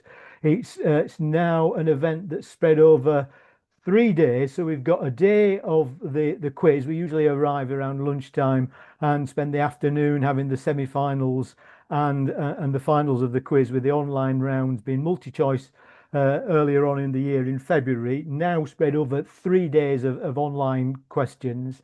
And then the 4 teams that get through to the semi-finals will battle it out for the champs in that first day. And then we've got 2 days of Botany Festival, in which the students get the opportunity to meet other people who are interested in plants. We talk to them about careers in plant science. We give them training opportunities. We run ID opportunities. We run a whole range of different things. And mostly they just have a great time and get to meet other people that within their own universities, they're pretty small cohorts. So it's probably the first time they've been in a room that's entirely full of people who are equally mad about plants that they are. And I should say, it's not necessarily all plants. And linking back to some of the talks that we've already heard, we have, for the last few years, we've had a team from Harper Adams who are entomologists and who are great at the plant health questions and have progressed pretty well through the quiz. And so we take a range of degrees.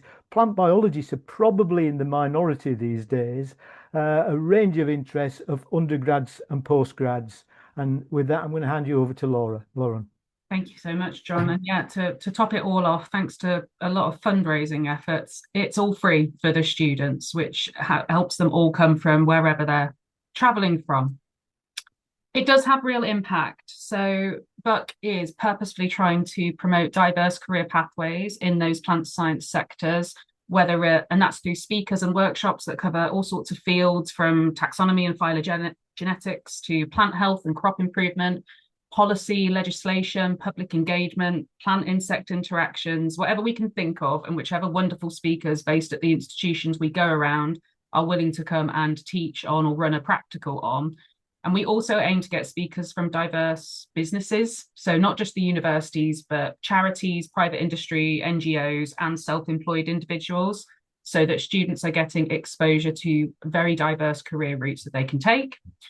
We also have started to publish research on our impact of Buck. We're connecting those students directly with employers. And my favourite one, the reason I was so thrilled to get involved in 2024 and have stuck around and they can't get rid of me, is because I really love how Buck is tackling this isolation that John's already mentioned, that sometimes those plant passionate students feel. There was one student that came to Oxford that was genuinely very close to considering swapping careers back into midwifery, and directly quoted that Buck has given her the confidence to stay, in terms of it is enjoyable and there are careers out there, which is just divine. Since 2016, we've had a total of over 835 students participate. A record 160 competed in the online heats this February, which that graph showed you earlier. This subset of students, it's 112 from BUC 2024 and 2025, because the 2026 lot haven't done their final yet. We really wanted to hear from the horse's mouth, as it were, how this event was supporting them and developing them. So we asked them about how they thought the professional network support came from BUC. Dark green essentially is strongly agree. So they are finding that this program is supporting the growth of their network, it's improving their knowledge, it's highlighting new careers, it's increasing the likelihood of them staying in the sector, it's giving them access to skills that they can't get elsewhere, and a growing sense feel that it is supporting their employability. So we're directly supporting that next cohort of plant scientists. They also give us some absolutely delightful quotes. We really want them to share the qualitative feedback with us as well, so that we can improve this year on year. And these were three that I just particularly enjoyed. Botany doesn't feel like a lonely discipline anymore was a lovely one. BUC is an unparalleled opportunity to connect with people who share your passion. And coming out of BUC, I've been reassured that not only plant sciences is a true passion of mine, but that I am likely to find a rewarding job. And finally, this one was just good fun. I must give a shout out at the top there. That is the University of Aberdeen team, who are currently the current winners, or the 2025 winners, defending their championship in the final to come. So John, how should we explain how people are going to tackle this over the lunch break? Because it's time for you guys to give BUC a go. Well, we've got 10 questions for them to have a go at, and these are real questions that have appeared in BUC. If you want to do it in the way that the students experience it, they usually get 30 seconds in the earlier rounds, but the pressure builds up. So in the later rounds, they get 20 seconds. So you could sort of give yourself 30 seconds to answer the first 5 and 20 seconds to answer the second 5, or you can just take as long as you like over your lunch and have a chat. There have been some strong hints for some of the questions in the talks that you've already heard this morning. So it'll be very embarrassing if you get 1 or 2 of them wrong. We should say that the questions, because these have been pulled from several quizzes just to get you plant health questions, the balance of difficulty will be different from those that we give to the students. So we don't want students to feel humiliated. We don't want students to get too few marks. We also want there to be fun. So there's usually some fairly easy questions in there, and there's usually some sort of quite eccentric fun questions in there, and they might not be fully represented in the 10 that you've got. And I would say, therefore, most teams are getting around about 50%, but the best teams are regularly getting 90% plus of the questions. It's frightening how good these students are. Is that there's quite a big team of us who write the questions over a range of expertise, but the student teams of 4 students are having to answer questions right across the whole gamut of the plant science questions. So that's what you've got, and we'll be back after lunch to run through the answers, and you can see how you've got on.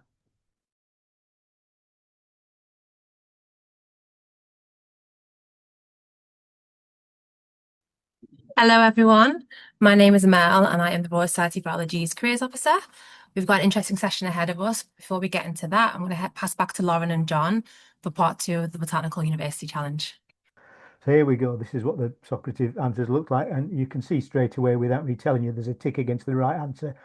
This is one I probably would have got wrong, but I always associate green citrus with sort of high temperatures, but the answer for question 1 is bacteria. Next one is the sort of question that our chairs sort of hate because they're always sort of nervous about pronouncing sort of long scientific names. And so the genera of that, I'm going to avoid it and just say the answer is C rather than try and pronounce it, the nematode there. Please. Next one, question 3. The Canala blunt is principally a disease of wheat plants. Yeah, that was question 10 on my version. It must have changed since. Question 4, then we've got the Ask a My Seat. This is one that you should have got if you were listening to the talks earlier when we had one about bananas. So the answer is bananas there. We do, although book is very rather UK centric, and we have lots of questions about British plants, we also try and make sure, because we get lots of international students, and last year's winning team, Aberdeen, was primarily made up of overseas students. So we try and get questions with crop plants and non-crop plants from right around the world. So there is some bias towards the flora of Britain, but we do try and mix it up a bit. So on to question 5. This is one that you could probably work out. Saprozoic insects require wood or decaying wood. 6, I should probably have given credit to Meryl Jones, who's part of the question team, because she's our plant health specialist and she's written a lot of these, but I think I'm probably responsible for this one. So blackcurrants were banned in the United States from 1911, with the law being revoked as late as 1966, apparently, because it's also a rust that infects a native pine species in some parts of the US at least. The Destructive Insect Act of 1877 was introduced in a response to a threat from Colorado beetles, which is C. And what we've got here, this one you should have probably got if you were listening to Molly's talk earlier. She mentioned Phytophthora and black pod in cocoa. So the answer is D, black pod of cacao. So question 9, what's the collective term for small molecules from pests and diseases that are detected by plants? And that's PAMs, pathogen-associated molecular patterns. Apparently, it's one I wouldn't have got. And the final question I had for you, probably an educated guess, would be how many species of aphids can be found in the UK? And it's more than 500. And I think I probably would have had a reasonable stab at that one. So hope you did reasonably well. If you were going to be up with the leaders, you were probably wanting to get 9 or 10 of those answers. And given that you're all specialists, I assume that you all did pretty well with that. Lauren, back to you. Thank you. Yeah, we wanted to try and give you a flavour of book, but I must admit that doesn't quite capture the atmosphere that we get in that lecture theatre, does it, John, with the students? Speaking of which, Buck 2026, we've had the online heats, as John mentioned earlier, but we haven't yet had the live semi-finals and finals, which are taking place at the University of Reading this year as part of their 100th anniversary charter. And for anyone that is around on Wednesday the 19th, we are blessed for the first time ever with a lecture theatre that is large enough to add extra guests. So if you wish to come and see this live in person, and last year we had to use quite a few nail-biting tie-break questions, didn't we, John, in one of the semi-finals? It has been a feature of book, is that the teams are so good, we often end up with tie breaks where they've both got virtually all their answers right. But there will be more. We've got plenty of tiebreaker questions up our sleeves ready for the finals. And there'll be more information about where you can sign up just towards the end. To finish what we've been talking about today, we wanted to kind of really hammer home how much of a massive collaboration Buck is. It doesn't cost the students anything, but we still have to reach out to those universities and get them all involved and find academics that will support. We also have to fund it, so reaching out to all sorts of partners across the plant science industry and charitable organisations to help us keep this thing going, reaching out to charitable organisations for running workshops, the question setting, as Jonathan mentioned, the logistics, the social media. It's a bit of a beast, and it's been great fun. And we wanted to give a bit of a nod to the supporters of Buck 2026, and then talk about how you guys can get involved. Plant health is a huge part of this. It's a huge field. It's a huge employer. You could get involved as a future speaker or a future workshop lead, a future industry partner, or support students at institutions if you're based there. If you are a student, you might consider competing. You could be a funder. And as I mentioned, if you are interested in joining us at that live final, you can either scan that QR code or go to the Botanical University Challenge website. And there is a little Microsoft Forms that you will find where you just basically give us your name and email so we can send you that arrival information on that day. Mariel Jones, that John mentioned earlier, does a wonderful job also managing our socials and our newsletter called The Times, which is on that webpage, and it's full of wonderful articles that students write about their experiences. And it's just a plethora of feel-good botanical nonsense, John, really, isn't it? Like book itself, yeah. It is a huge team effort. The team is constantly changing. This was the team that helped with 2025. I need a new one for 2026, John. Yeah. But there is always space on this team. For example, Rafi Hull on the bottom right, she was a big part of running Cambridge, where we hosted the finals last year. Now we have had Mark Nason come on board from CIME as our sort of professional practice link. And our final good news, Buck has for a long time been a little bit of a floating organisation that jumps from university to university, somebody willing to host it, and then this chaotic group of volunteers that pull the programme together. And when thinking about the longevity of it and how to ensure we can keep offering this programme to students year on year, we've decided to set it up as a foundation CIO. It's taken a bit of a battle with the Department of Education to get permission to use the word university in the charitable name. But after many, many letters, we can officially announce that the Botanical University Challenge CIO will launch this year. We will be our own organisation as opposed to attached and bouncing around different universities. And that gives Buck its forever home to support students indefinitely. If you have any questions, you can reach out to any of us. I put my email there, anyone that was on that planning team, and we're all on the Buck website. We don't have a kind of Buck email yet, but that is part of the process once we become this charity. And thank you very much for letting us join this. It's been great fun. It's really interesting to see some practical applied research, and it's given me lots of ideas for future questions and workshops. I don't know about you, John. Absolutely, yeah. And I would just sort of like to reiterate what you just said. Yeah, thanks for having us along. If you can, do try and come along to Reading. If you can't, watch us online on YouTube, either live or after the event. It's just great to be involved in a plant science event where there is so much positivity and so much joy and so many great young people. It will revitalize you, will give you extra energy to go back to your jobs and your research and whatever it is that you're doing. And thank you very much. That's us all done, Anna. Thank you so much, Lauren and John. I hope everyone had a good time taking part in that mini challenge. And good luck to the finalists of Book. I was going to say, Mariel Jones, one of my lecturers when I was in university, so it's great to see what she's been up to since then. It's very much a small world, I think, biology sometimes. You keep coming across the same faces. Okay, thank you so much to Lauren and John. Next up, we're hearing from two individuals that are giving a snapshot of their career pathway within the plant sciences sector. Our panel members today are winners of RSB's Defra funded Plant Health Professional Development Award. So it's very much a careers panel. And before we start with that, I'm just going to tell you guys a little bit about the RSB's careers offer. So I am the careers officer. It's quite a new role, careers in general for RSB. So I've been in post since towards the end of last year. And we're working on how we can support members along with their career development and whatever that may look like for them. So we've launched a few different things since I started, one of which is our one-to-one careers consultations, which is just for our professional grade members, where people can book on for just general careers chats, whether it's about their next steps, coming back from a career break, whatever it may be. I will have seen it all by now. And then also CV checks and mock interviews are on offer to members.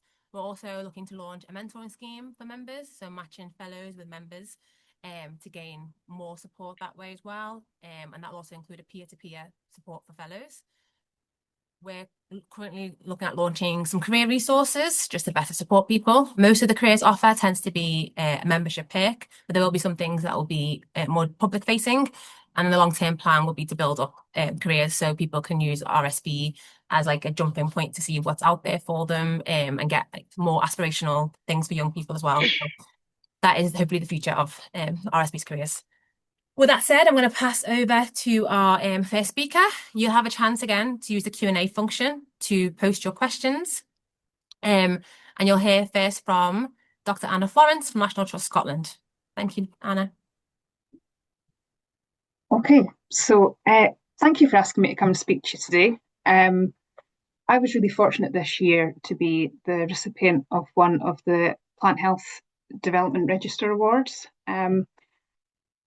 I will say that my career hasn't really focused on plant health. Plant health is just a little bit about a little part of what I currently do, but hopefully the tale of how I've got to where I am will be of interest to some people who maybe don't have a clear idea of what they want to do with their lives. I've never really had a clear picture of I want to go and do that when I'm older. I wasn't at school and wanted to become a doctor or wanted to become a lawyer. And instead, I've really just followed what's interested me and the things that I found fascinating. And I think that's quite a good way to develop in your career. Early on, I mean, I went to my local comprehensive, my local high school just south of Edinburgh, and I was quite academic. And when you're quite academic at school, I'm sure a lot of people can identify with this, the pressure to go to university is quite high.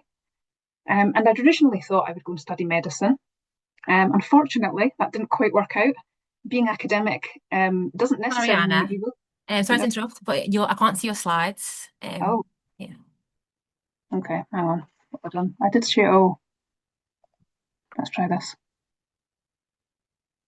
Yeah. Sorry, my laptop's struggling a bit with the heat today. It's okay. Is that it now? Yeah, there we go. Thank you. Excellent. Where was I? Yeah, so I went to my local comprehensive high school. I was quite academic. I originally thought I was going to go and study medicine. Didn't quite get the grades. So then it was immediately back to the drawing board in a little bit of a panic because the application deadlines were coming around quite quick. So I went back to what you'll soon see has been quite a pattern throughout my career is what do I enjoy studying? What do I enjoy doing? And I'd always been very good at biology and I'd really enjoyed those subjects at high school. I think I'd been very fortunate to have teachers who were quite inspiring. So I applied to study biology at university. I went to Edinburgh University and I did an undergraduate degree in biological sciences with an honours year in plant science. A degree in Scotland is 4 years. I think I really wish we'd had the Botanical University Challenge when I was at school. There was only 6 of us out of 400 biological science students that graduated with a plant science specialism when I was there. And I slightly veered off track away from plants in my final year and went and studied at Edinburgh University and the Royal Botanic Gardens of Edinburgh a thesis on identifying the algal symbiont in Mycaria lichens. Again, we got to the end of my degree. I still didn't have a clear idea of what I wanted to do for work, for a job. So again, I sat down and looked and thought, I think I would actually just like to apply for lots of different things, anything that really takes my fancy, anything that I think my transferable skills would fit.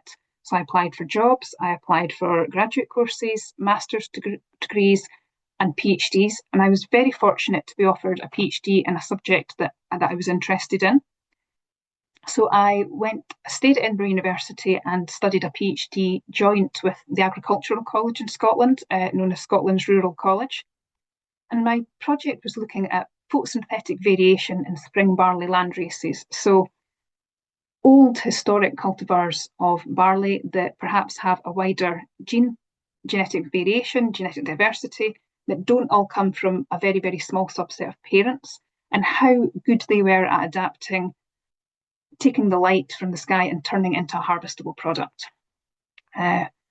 4 years of my PhD, I loved every minute of it. I really, really enjoyed doing the field work and the practical lab work, but I also developed a love of spreadsheets. And anyone who knows me now will know just how excited I get about a well-organised spreadsheet. But I didn't really have a clear idea still of what I wanted to do after my PhD. So I went back to the original, my standby of just applying for lots of things, anything that caught my eye that I thought I was interested in or that I thought I would be good at.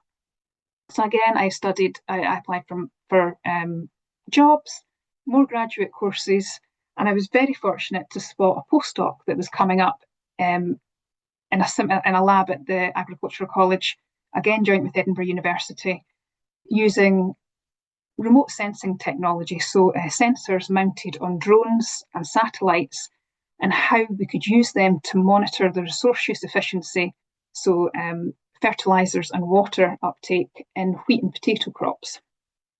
Now, this was a 3-year postdoc post. There was 2 postdocs on the project. My colleague handled all the modelling and computer analysis, and again, I did a lot of field work, the actual crop-based measurements and a lot of the statistics. We were getting to a really exciting stage towards the end of the project. We started getting lots of publications out. But as anyone who's worked in academic research knows, the pressure of short-term contracts is very real. And I think at this stage in my career, I was looking for something a bit more long-term and a bit more settled and a bit more fixed, i.e. a permanent contract. So it's not that I didn't enjoy research, because I really was quite passionate about research and the sort of topics that I've been studying. But I wanted to see what I could apply my research skills to in a job that would just give me a bit more stability. So again, coming towards the end of my postdoc, I cast the net really, really wide, looking at government jobs, industry jobs, and I was very, very fortunate to spot my current position with the National Trust for Scotland. So I'm currently the Curator of Plant Collections at the National Trust for Scotland. Now, the National Trust for Scotland is effectively like the English National Trust down south. We manage any sort of historic or heritage sites, castles, battlegrounds, mountains, and we have 36 heritage and historic gardens. My responsibility is for the plant collections within those heritage gardens. That takes quite a wide number of topics under it, of which plant health and biosecurity is only one part. A large part of my job, and I love it because it's databases and spreadsheets, is plant records. So I spent the first 3 years in my current role running a project, and this is the project team, the Plants Project, which stood for Plant Listing at the National Trust for Scotland, which I thought was a great acronym, but I didn't come up with that, unfortunately, so I can't claim that. Where we did a big project to audit all of the plant collections in our gardens, and we created a database. So we've now got records of all the plants that we look after, and this helps us demonstrate our compliance with a number of international treaties and laws. It also is a really key management tool for the gardens. It helps us with our emergency planning, with understanding how at risk our collections are to new pests and diseases that are coming in. And it also acts as an interpretive tool. We can store the stories around our plants in our plant records database.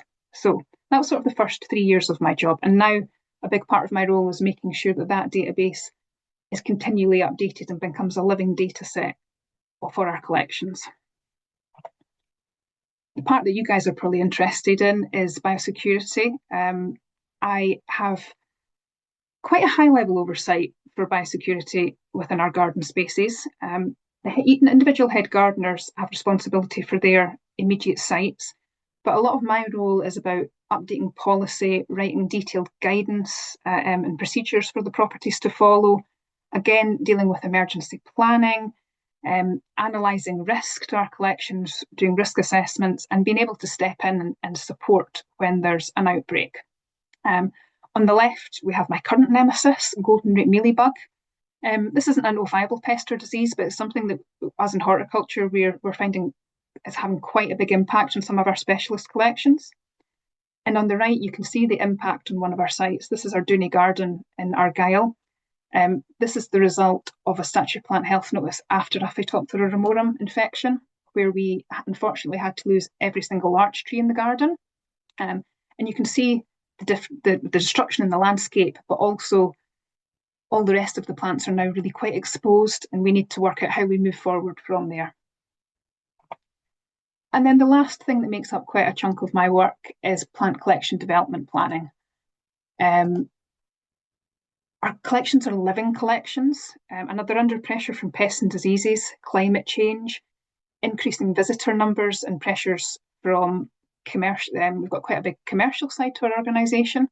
So how do we ensure that our collections are protected for the future, that we can share and tell the stories about them with the public and with other organisations, and that we can keep our places feeling like our places? If you walk into one of our sites, one of our orchards, how do we ensure that in 100 years' time it still feels like that heritage orchard that we have? So I hope that's given you a bit of an insight into my career and how I've got here. You'll see it's not really been very planned. My career has mainly been following what's interested me, but I'm hoping that maybe inspire some of you who don't have a clear idea of what you want to do with your lives in the future, and just have a go. Thank you so much, Anna. I love that you say that you don't really think it's been very career focused and plant focused, but for me, I feel like everything's kind of led you down the plant route every step of the way, hasn't it? Yeah. Thank you so much for sharing. I do have a question for you. As you decided to diversify your career, what was your career strategy and how did you know where to look? Obviously, you said you just kind of like followed what might interest you rather than planning out your career. So I think it's really important to talk to people. I think personal connections, talking to if you're at university, talking to your lecturers, talking to people who've maybe been in year groups above you and year groups before you, just finding out as many different routes as you possibly can. And then signing up to as many mailing lists as you possibly can. You never know who's going to have that job that actually you just spot it and go, actually, that's something I need to apply for. Yeah, I feel like your career trajectory could be like defined as planned happenstance, which is a career theory that just means you just follow your curiosity and it's more about being open to opportunities rather than planning anything out. So you were definitely an example of just go where you want, go where interests you. Thank you so much for sharing that. One thing I did love as well is like the acronym for plants. Whoever made up that is a genius, because it's a great use. Well, thank you so much. We're going to come back to questions from Anna after our next speaker. We were meant to have another speaker, but due to the weather, it's caused some power outages, so Bryn wouldn't be able to join us. So moving on to our third speaker of the day, which is Wongai. Over to you, Wongai. So good afternoon. I'm Wongai. I'm going to talk to you about my career so far. And I was one of the awardees of the Plant Health Development Award. And so I currently work for the University of Warwick as a senior research technician.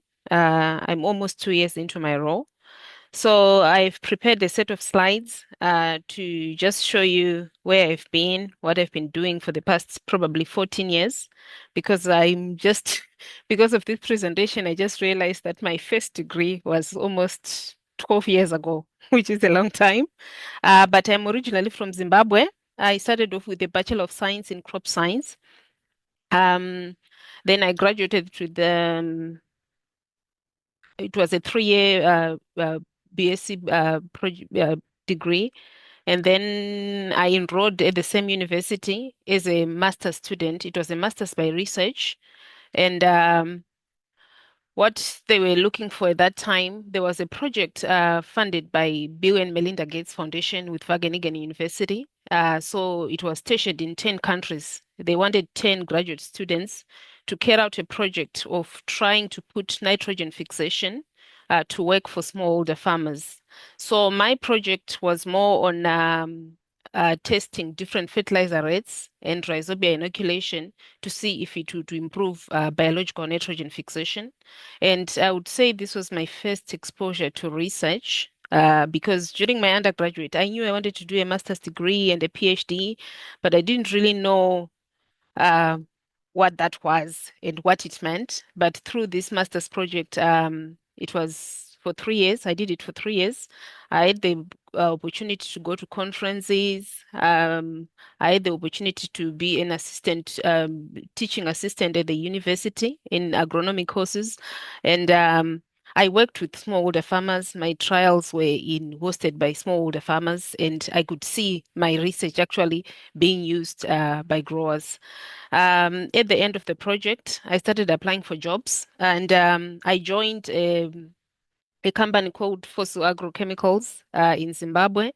So I was a technical agronomist, and this company sold herbicides, insecticides, pesticides. So it was more for both customer-facing role, where you would talk to farmers, give them recommendations, depending on the problem that they have. And I was also responsible for doing trials to register new chemicals with the Ministry of Agriculture in Zimbabwe. It was probably around this time that I decided, since I was at that time, I was more of an agronomist by background and by job role. So I got interested in crop protection. And at that time, my options were just to apply for scholarships because I had been to Vienna for a conference the previous year when I was still doing my master's. I was like, oh, I might actually want to go back to Europe and maybe study, get experience, and come back home. So I started applying for scholarships, master scholarships. I could have applied for PhDs at that time, but my publication still wasn't out because it took almost a year to get my publication accepted. So I figured it would take much longer if I had to wait, and so I was okay with getting another master's that was more customized for crop protection. And I was fortunate, and I got a master's scholarship funded by the Belgian government in 2018. So this master's, it's an international master. It's English taught, so that was easy for me to just go and do it. And it was a master in agro and environmental nematology. So it covers all aspects of nematology, from free-living nematodes, plant nematodes, and environmental nematodes. The course is still being offered at Ghent University, and it attracts a lot of our students from all over the world.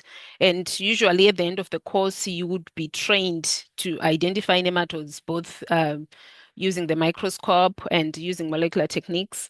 And you would also have an idea of sustainable farming practices for nematode control, and a lot of other lab experience, like molecular biology and biocontrol, as well as nematodes and their role as indicators of soil health. And so this course required us to have a master's project, which was a 6-month. So you could choose where you wanted to go and what you wanted to do at that time. So because I didn't have much experience in molecular work, my experience so far has been field work, and I figured, if I went to Germany, University of Bonn, I chose a thesis where I was identifying NAMPs released by nematodes that trigger plant immunity. So I went to Germany. I stayed there for 6 months to do that internship. I learned a lot. It was quite intensive, and it was COVID time. But I did learn a lot. And at the end of my master's program, I started applying for PhDs. And at this time, because in Belgium, it's not an English-speaking country, I figured it would be easier for me if I moved to an English-speaking country, so that after my PhD, I would be able to actually practice and, stay in the field without having to learn a new language. So I applied for PhDs in English-speaking countries, and I got one in Australia, one at UC Davis in the US, and then I got the one in the UK. At that time, Australia had closed all its borders, and so I didn't pursue that. Then I decided, I could just move to the UK. The one in UC Davis, at the end of the day, I couldn't get like the full scholarship, and fees was quite expensive for me to be a self-funded student. So I came to Harper Adams University and James Hutton. They had a joint project that was funded by those two, and also some Hutchinsons and some grower corp in the Isles of Scilly and Scottish Agronomy. So they were looking for solutions to try and suppress or reduce soil populations of nematodes in daffodil fields using cover crops. And this was the best topic for me because I had experience through the agronomy experience. And at that time, I was now a nematologist. So I was like, yeah, I would like to do it. So I moved to the UK and I did a PhD across 3 years. That was from 2021 to 2024. So I did lab experiments, field experiments, and from that PhD, I managed to publish 3 papers, 1 review paper, just to kind of have a document. Because when I started my PhD, it was so difficult to get the information in one place because Narcissus is such a minor crop. And so I figured, if I wrote this review paper, it would help whoever is interested and growers as well to have information about nematode management in Narcissus in one place. Then I also managed to publish my lab experiment on Brassica isothiocyanate. This is biofumigants. The isothiocyan is produced by biofumigants to see their effects on root lesion nematode, which is a major problem in narcissus. And then I defended my PhD, and then at the end of it, I started writing my third paper, which was now a combination of field experiments and greenhouse experiments of my PhD. So probably just before I submitted my thesis, I would say I didn't know what I wanted to do. I knew I needed to get a job, of course, and I was on a visa that was going to expire. So my options were either to just get postgraduate visa and figure it out. Then I saw a position at the University of Warwick, and I had never worked with plant diseases, but I had the molecular experience of what they wanted in that person. So I took a chance and I applied, and luckily I got accepted. And so here I'm working on a number of projects. One of the projects is a UK Innovate project to try and control saffron pathogens using biocontrol and biocides. And there was another project also on verticillium wilt of hops that I've been working on for the past one and a half years. Yeah. And I just put together a few pictures of the things that I see on a regular basis. That's those green plants are hop plants in one of the trials that's just coming to an end. And then this is saffron. This was my first time to see saffron or even to see hops. But the good thing about these things, I had the transferable skills to be able to do this project. And this is latest because we do a lot of disease resistance screening for both growers and industry. And 50% of my role, I receive project students, be it undergraduate or masters from the university, and support them to do their research. And I think that's it from me. Thank you very much for listening. Thank you so much, Vangai. That was very interesting. You've obviously had experience studying and doing research in agriculture across like 3 different countries now. Is there anything that surprised you about like how different it is or how similar it is across those 3 different areas? Yes, so I would say at the moment I'm doing a lot of I'm attending a lot of events with growers, with other industry players, because I didn't have an idea of how the industry is set up in this country. Back home, I knew where everything is. I knew which office to knock. I knew who to contact if I needed anything. So I've had to kind of start from scratch to learn about the different departments, to learn about Defra, to learn about ADAs, even to communicate with farmers. I have to communicate with farmers in a different language that I only started speaking full time when I moved to Belgium. So, but the good thing about it is all the growers I've met up to now, they are quite receptive, and no one has kind of made my life difficult on purpose. So yes, there's a big difference. In Belgium, I didn't really get to talk to farmers at all. We did tours to go to the government departments and whatnot, but because of the language, you are kind of isolated. You don't really know what's going on. We just do what you're there to do, and that's it. So yeah, there's a huge difference. Yeah, okay, great. And you managed to navigate it really well though, because we still try newer places and newer countries. So that's really amazing. But yeah, thank you both to Anna and Vangai for sharing their journeys. I've got a few questions in the Q&A. If people have any more questions, please share them. And obviously, you've heard how they were both recipients of the Defra funded Plant Health Professional Development Award. Evie shared the link in the chat, so if anybody wants to go explore that as well, you can do. Okay, I'll go on to my first question, which is for both of you. You both said that like you weren't entirely sure when you were thinking about what to do for university, like you hadn't picked something, you just knew you wanted to go to university. What drew you guys to plant sciences, Anna, and crop sciences, Vangai? I would say, so for me, when I finished my A-levels back home, I applied for, I think, human health and education promotion. Then I applied for Bachelor of Science in Chemistry and Bachelor of Science in Statistics because I liked statistics. So I got accepted in everything. Then I chose chemistry because I had an uncle who was a chemist, and, I liked the way he lived, and, so I was like, oh, I also want to do what he did. And after probably 3-4 weeks, I didn't like it at all. And I quit. And I wanted to find something in the sciences that I liked that wasn't math or human health. I didn't want to go to the health sector. So when I went to the faculty to say, oh, Faculty of Science, which degrees could I do? They said I could do animal science or crop science, and I don't like the sight of blood. So I was like, oh, I like plants. I would do crop sciences. That's pretty much how I chose. And I fell in love right after, and I knew, oh, I really want to stay in plant research. Oh, fantastic. It's always good to know what you don't want to help you figure out what you do want. So yeah, Yeah. great. Thank you. How about you, Anna?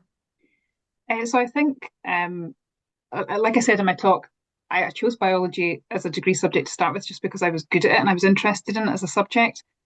But for the first sort of 2 to 3 years of the degree, I studied everything: genetics, health science, chemistry, and sort of plant science subjects. And then towards the end of my 3rd year, we went on a field trip down to Norfolk, a botany trip down to Norfolk, where we spent a week basically hunting orchids and looking at exciting plants and rare plants. And I think that was what really got me into deciding that I wanted to do plant science. The lecturers were so enthusiastic and it was just so much fun. Yeah, I think that was probably the tipping point for me. I think you do find the people that tend to go into say in niche areas like plant health tend to be very, very invested in their job, or the subject area, which is great. So I've got a question from the audience, for both of you. What piece of advice would you give to someone looking to get into your area of plant health? And we'll start with one guy. I would say start where you are, because usually the people who are visible and are in plant health, they've already invested 10, 15 years of myself, I've invested over 10 years. So it seems unreachable because it's, I would need to do the same, kind of follow the same path. So I think plant health, you can be involved right where you are, right? Even if in school or in undergraduate, there's places, there's chances to actually start at that time. And your journey might be shorter than mine. And at the end of the day, as long as you get to be a plant health professional, I think that's what matters. So start where you are. Don't worry about, I need the milestones of becoming, because no one ever becomes the plant health professional, the ideal one. We are all kind of just following our life paths, making decisions, and collectively, it's a field where we are all working with a common goal. Like even just looking at two of you, you have very different journeys, but you're both working. Well, you might not quite have this, Anna, but you're both working as plant health professionals in some way. So great advice. Thank you. What about you, Anna? What would you advise? I would definitely agree with what one guy's just said. Start where you are. I think there's opportunities to do plant health. I mean, plant health is only a tiny little part of my job, but it exists there as something that I can do. I think as well, if you see a gap, offer to fill it. I got started in plant health in my current job because my manager was talking about a piece of work that needed done that she didn't have time to do. And I put my hand up and said, I'll look into that for you. That's no problem. And that opened doors to me to be able to sort of take on that responsibility for my organisation. So don't be afraid to volunteer to do things. But yeah, I think what one guy said, don't think you've got to be a PI of a lab and hit all these milestones straight away as part of your career. Just start where you are. Yeah, no, great advice as well. Again, being open to opportunities always gets you through more doors as well, doesn't it? Yeah, great. Thank you. Got another question, which is just more theoretical. If you had unlimited funding, what would you prioritize first? And when assume that means the kind of work you do, what's one thing you want to look into? Say money was no issue. Okay. For me, if I had all the money in the world, and I was supposedly trying to solve a plant health problem, I would probably do a lot more in developing countries, because just work to try and technology transfer rather, because I feel like people in other areas, different geographical regions, they are starting from the beginning just because they have no access to things that have already been done. So I would literally just take buy patents and rights, and give everyone access to protect their food, to protect their environment, protect trees and grasses. No, great. Yeah, thank you. What about you, Anna? Goodness, if I had unlimited money. So I think in my sphere of influence and in my work, I think I would really like to be able to do more research into pests that affect our collections. I mentioned golden root mealybug. It's my big nemesis. It's really decimating a lot of our sort of tender plant collections within the trust, but there's been very little research into it because it doesn't tend to affect one of the big crops, or it's not a notifiable pest or disease, but it affects the sort of public garden sphere and the horticultural industry, garden industry quite a lot. So I think I would, if I had unlimited funds, I would do more research into sort of garden pests. Yeah, great, thank you. Fingers crossed one day you both do end up with the funds to do what you interests you most. Okay, another question for you. What is your favourite career memory? And if you could change anything, would you, upon reflection? I imagine that means what? Career in general? It's a two-parter. Should we start with you, Anna? Yeah. So I think my favourite career changes on a weekly basis, because I'm really fortunate that I get to look after some of the most beautiful places in Scotland. But I think probably my favourite career memory, I mentioned the plants project, the big inventory project we did. And I think my favourite career memories came sort of earlier this year when I've been able to start to see our gardeners using the work and using the database that we created for their sort of day-to-day tasks.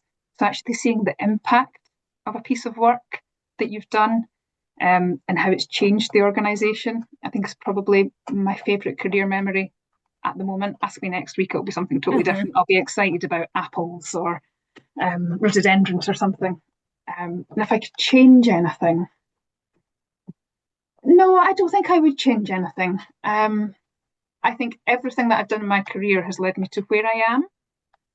And I think the worry is if I changed anything, I wouldn't be able to do the job that I do today. I mean, I'd maybe change COVID, because that sort of wiped out 2 years of progress in my work, in my career for me. But I think that's an issue that affected the entire world and everybody's careers. So that's maybe not something that we can change. Or not actually anything day to day or in your actual job. It's good to hear. And I like that you said your favourite memory changes all the time. It just goes to show that like your day to day is never the same, and it's constantly showing you something new and interesting, which is a really good like insight in someone's career. So thank you. What about you, Guy? Favourite career memory, and what would you change? Okay, that's a very interesting question. So for me, I would say I really enjoyed my PhD experience. The 3 years I spent doing my PhD, I enjoyed it. It probably is the one that made me cry the most. But at the same time, because I was working with a team of 3 supervisors who gave me like adequate independence to figure things out on my own, and nudge me to think about things I wouldn't have thought if they were not trying hard to train me into being an independent thinker. So after a year or two of that experience, I kind of discovered that, I'm quite good at doing things and committing to things and, taking things from start to finish. So I liked that because it made me, and now I feel like that even in my life, apart from my career, I feel like, I'll be fine. I'll be fine. Yeah. And if I were to change anything, I probably wouldn't change anything. I liked that I did it in a place where it was just me. I'd left my family back home, and so I grew because of that process. And I think I can now do what I'm doing because I grew from the experience, both career-wise and as a person. Yeah. Yeah, I can imagine even just like the transition from like undergraduate or working to master to PhD is quite massive, but doing it in a whole new country, learning a new language, all that kind of stuff makes it even more difficult, and definitely something you can grow a lot from. Yeah, brilliant. Thank you, guys. Got a couple more questions. One question, and this is open to either of you who wants to answer it. Do you see AI use increase within your roles that wasn't there before? Like now that it's becoming like more of a everyday thing, has it affected your roles at all? Will it? It's not really affected mine yet. I think it might in the future, but I think a lot of the stuff that that I have to do because I have to actually go out physically out into our gardens to look at things and inspect things. AI is never going to replace that hands-on human part of my work. But yeah, I think in the future it might have an impact on the data side. Yeah, but at least, you know, there's always some areas that your job will be AI proof, which is quite a relief, I imagine. Yeah. What about you, Bangai? Is it? I don't think my role is affected by AI as yet, because but I would love for it to be affected so that if someone could train AI to pick 100 sclerotia so that I don't have to do it manually, that would be nice. It'd make my life much easier. And I've seen AI, I use AI to, like, for coding when I'm doing my data analysis, and it is kind of, the change I've seen is more of positive. It's aiding to research, to what we do every day. And in the future, probably it might affect my role, but I think however it comes, I would be happy for it to, you know, to work together with it. Yeah. So right now you think it's not really affecting either of your careers. It's just a tool that is there if you want to tap into it. Yeah. Yeah. Fabulous. Okay. Originally I asked you guys what drew you to the field. Now I want to ask you guys, how has your perspective evolved over time? So from when you first entered into the plant science, crop sciences fields to now, how has your perspective evolved? Open to anyone. When I was younger, like when I was still doing my first master's degree, I used to think, oh, there's so much has been done, or a lot of we are going to run out of things to research or things to, you know, to solve. But as I'm growing into the field, I'm realizing a lot hasn't been done. There is so much to be done. So it kind of makes me feel like, of course, funding is limited, but I feel like it's just a field where we need as many people as possible, as much technology as possible, and I don't know how people, if anything, I would love to be part of those people who encourage young people to come into into the research field, because yeah, there's a lot to be done. Yeah. You get that opportunity in your current role at the university? Are you able to like speak to young people about your research? And Yes, so we do hold open days as part of the university, and sometimes it's even primary school children. They come to see what we do. We show them pathogens under the microscope. We show them pathogens in petri dishes.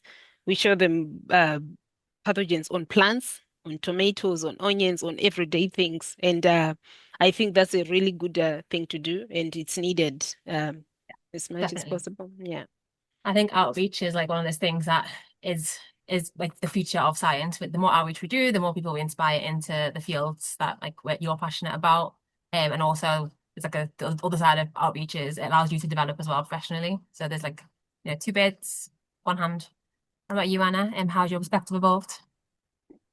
So I think when I first started in plant science, and I was quite optimistic. I thought every problem could be solved with research quite quickly. That sort of really optimistic way when you're young at high school, or even as a beginner undergrad.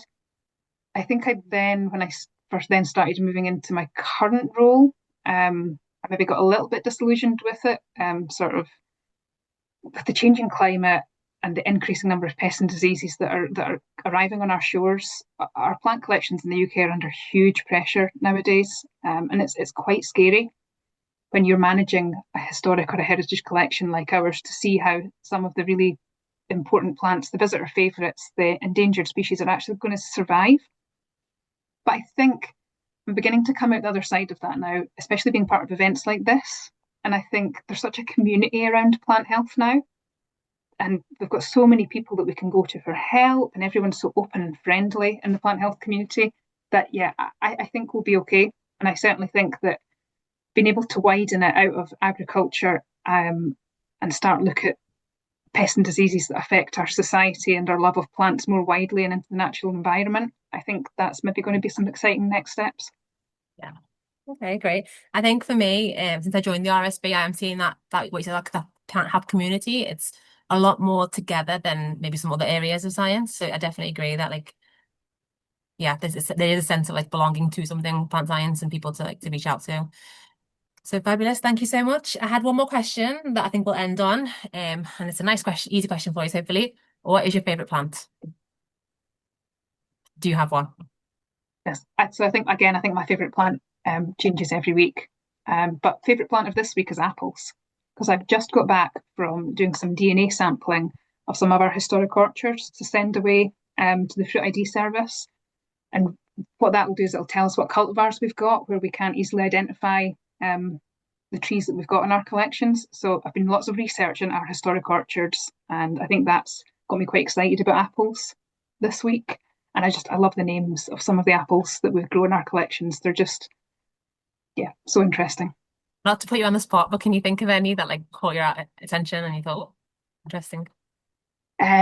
So slightly gorily, we've got an apple called Bloody Ploughman at one of our orchards, which I just think, who would name an apple that? Yeah, I love to know like the origins behind that choice as well, because it must have an interesting story.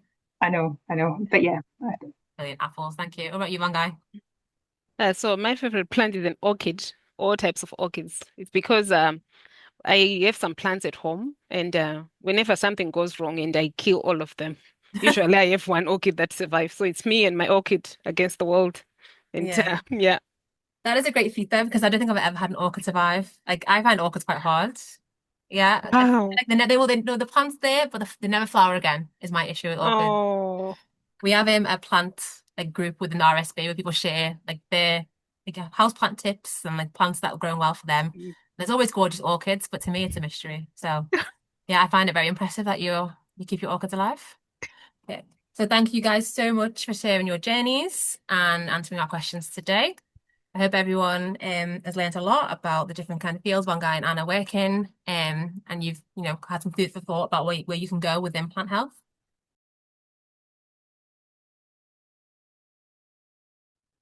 Hello, everybody. Welcome back, and hope you had a nice break and avoided the heat as much as you can. I watered my greenhouse, which is extremely hot.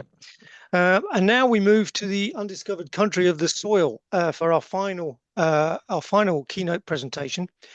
And it's my pleasure to welcome Professor Rumiana Ray, Professor of Plant Pathology at the University of Biosciences at the University of Nottingham. Professor Ray's research focuses on plant health and crop protection, particularly the development of technologies for detecting and managing plant pathogens, including soil and seed-borne diseases. We need as many tools in our bag as possible these days to continue to be ahead in the arms race. Today, she'll share her expertise on the challenges and opportunities associated with soil and seed-borne diseases and what they mean for sustainable crop production and plant health. So over to you, Rumiana. Thank you.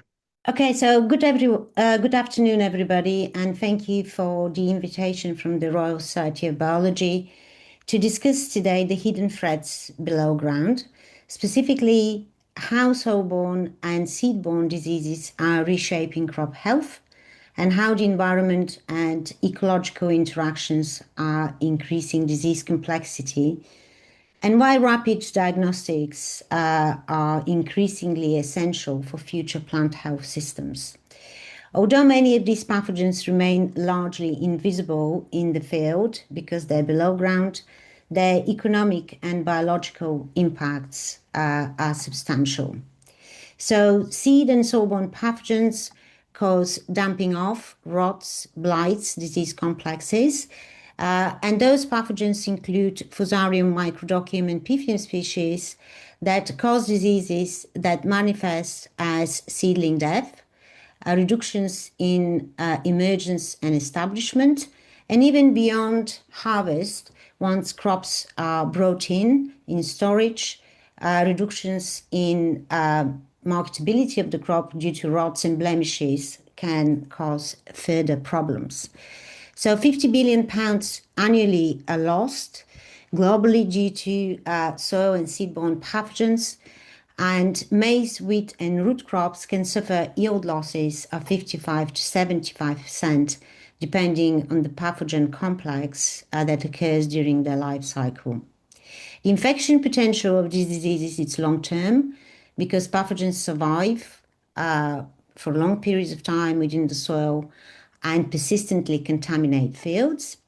Their symptoms overlap significantly, which makes visual diagnosis unreliable. And they're distributed in patches in field, which means also that there are challenges in surveillance of a field across a large scale because of the cost of this sampling of the fields. There is regulatory thresholds, and those regulatory thresholds apply for Microdochium and Fusarium species of 10% seed infection. And once this is reached, then fungicide seed treatment is applied to prevent seedling blight occurring in cereal crops. But essentially, latent infections by these pathogens frequently escape visual detection, and that means that disease is often established long before actually symptoms appear, making management of the disease is particularly challenging. So among these pathogen complexes, Fusarium species are particularly important because they combine disease losses with mycotoxin contamination. And we have 3 diseases that occur as a complex in cereal species, Fusarium head blight, seedling blight, and foot rot. And this can be caused by a complex, dynamic complex of Fusarium species that produce mycotoxins, but also of Microdochium species that are not known to produce mycotoxins. There are legislative limits for the mycotoxins in cereals, and some mycotoxins do not have limits because they're still considered emergent mycotoxins, and there isn't enough toxicity data to establish legislation for their prevention. So overall, these pathogens are involved in the initiation of all 3 diseases within the life cycle of cereal crops. And each of these diseases can provide inoculum to initiate the next disease as the crop develops. So Fusarium head blight, for example, can provide inoculum for via seed transmission for seedling blight. Seedling blight can provide inoculum in the form of mycelium canidia for the initiation of foot rot, and foot rot can provide inoculum in the form of canidia that is rain splashed to initiate Fusarium head blight. In addition to this, many of the pathogens actually can be transmitted in other means, and one example here is Fusarium graminearum, that its ascospores can be windborne, and those ascospores arrive at flowering, they infect the cereal heads either of barley or wheat or other cereals, and then they cause these typical water-soaked lesions on the glumes first before bleaching the head completely once the pathogen is inside the rachis. So essentially, we know quite a lot about the abiotic factors that contribute to the dispersal of these pathogens, but we know very little about the biotic factors that may also interact and contribute either to disease severity and mycotoxin accumulation, or they may even actually contribute to the dispersal of some of the pathogens to adjacent plants and crops. And one example here, as you can see, there is an aphid that is feeding very closely to a glume showing symptoms of Fusarium head blight. So overall, the disease cycle is strongly linked to crop residues and environmental conditions and spore dispersal, and climate variability is therefore increasingly altering both pathogen abundance and toxin composition across different geographical regions and even across different crops. And because these different species occupy essentially distinct, in some cases, ecological niches, that ecological complexity becomes even more apparent when we start to look at the infection that is present within particular crop species. So here, what I'd like to concentrate on is the capacity of these pathogens to produce mycotoxins that is determined by their abundance when they infect different crop species. So using molecular diagnostics or isolations, we can identify the pathogens that are present within grain have two different crops. So here I'm showing incidence of Fusarium species in wheat and in barley.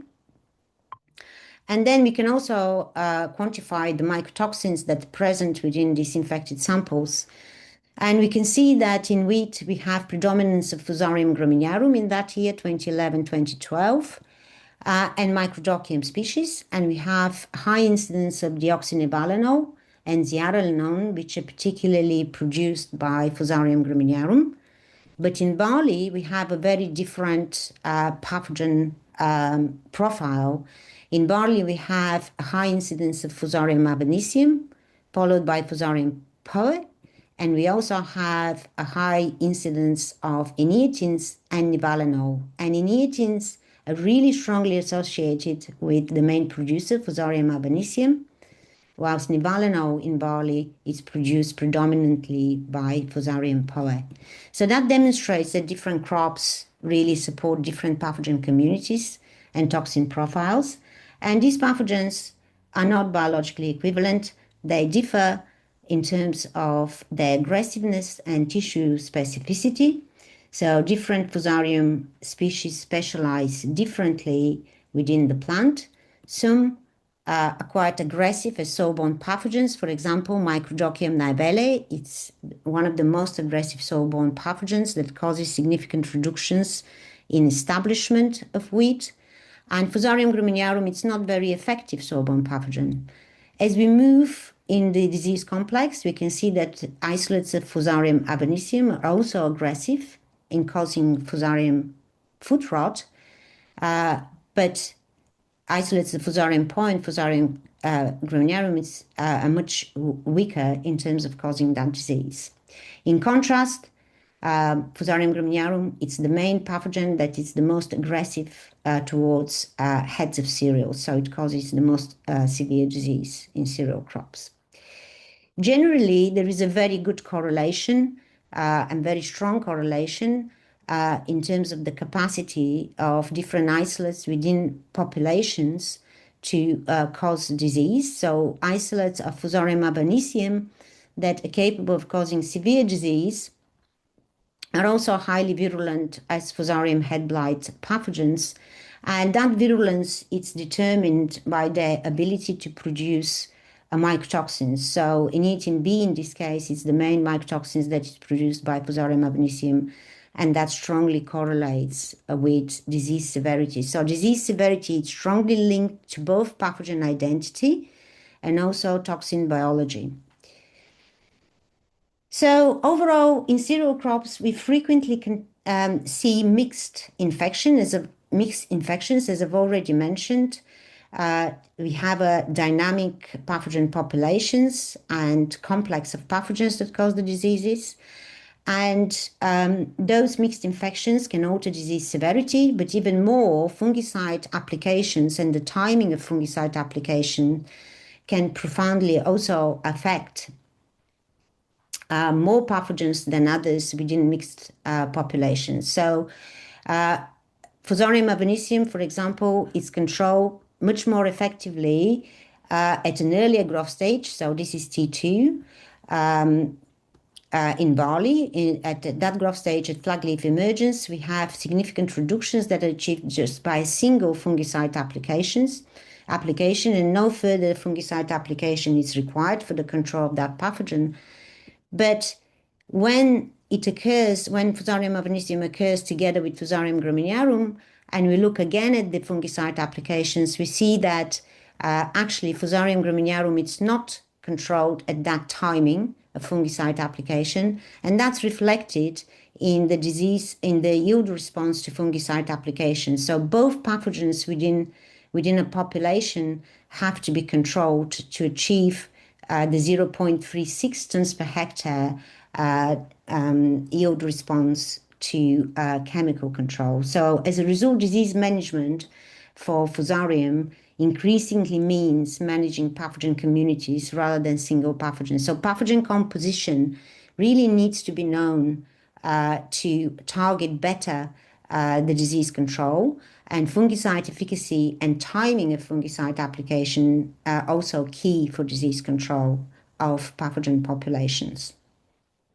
So traditionally, fungal pathogens and insect pests have been studied separately, but our work has shown that when Fusarium graminearum actually occurs together with aphids in cereal crops, we have an increase in disease severity, so 50% increase in disease severity and 5-fold increase in deoxynivalenol production within crops due to that interaction between the pathogen and the pest. So how is that interaction mediated? By the production of different mycotoxins, but specific chemotypes of Fusarium graminearum was an interesting question for us. So if we look at the interaction of a chemotype that produces only deoxynivalenol with one of the aphids, Cytobian avenae, we can see that these aphids are significantly repulsed by the volatiles that are emitted by hosts that are infected by this pathogen. So these aphids would prefer to avoid this type of host because they can detect volatiles through their olfactory systems that essentially predetermines their decision to settle or not to settle on this host. In contrast, however, Ruffalosiphum paddae, which is a different aphid, so this is the bird cherry oat aphid, it's highly attracted to these volatile emissions by infected hosts, and the aphids settle separate to the pathogen, so they adapted to feed on leaves rather than on ears, so there is no direct competition with the pathogen. And in this interaction, we see a significant increase in Fusarium head blight disease and also deoxynivalenol production.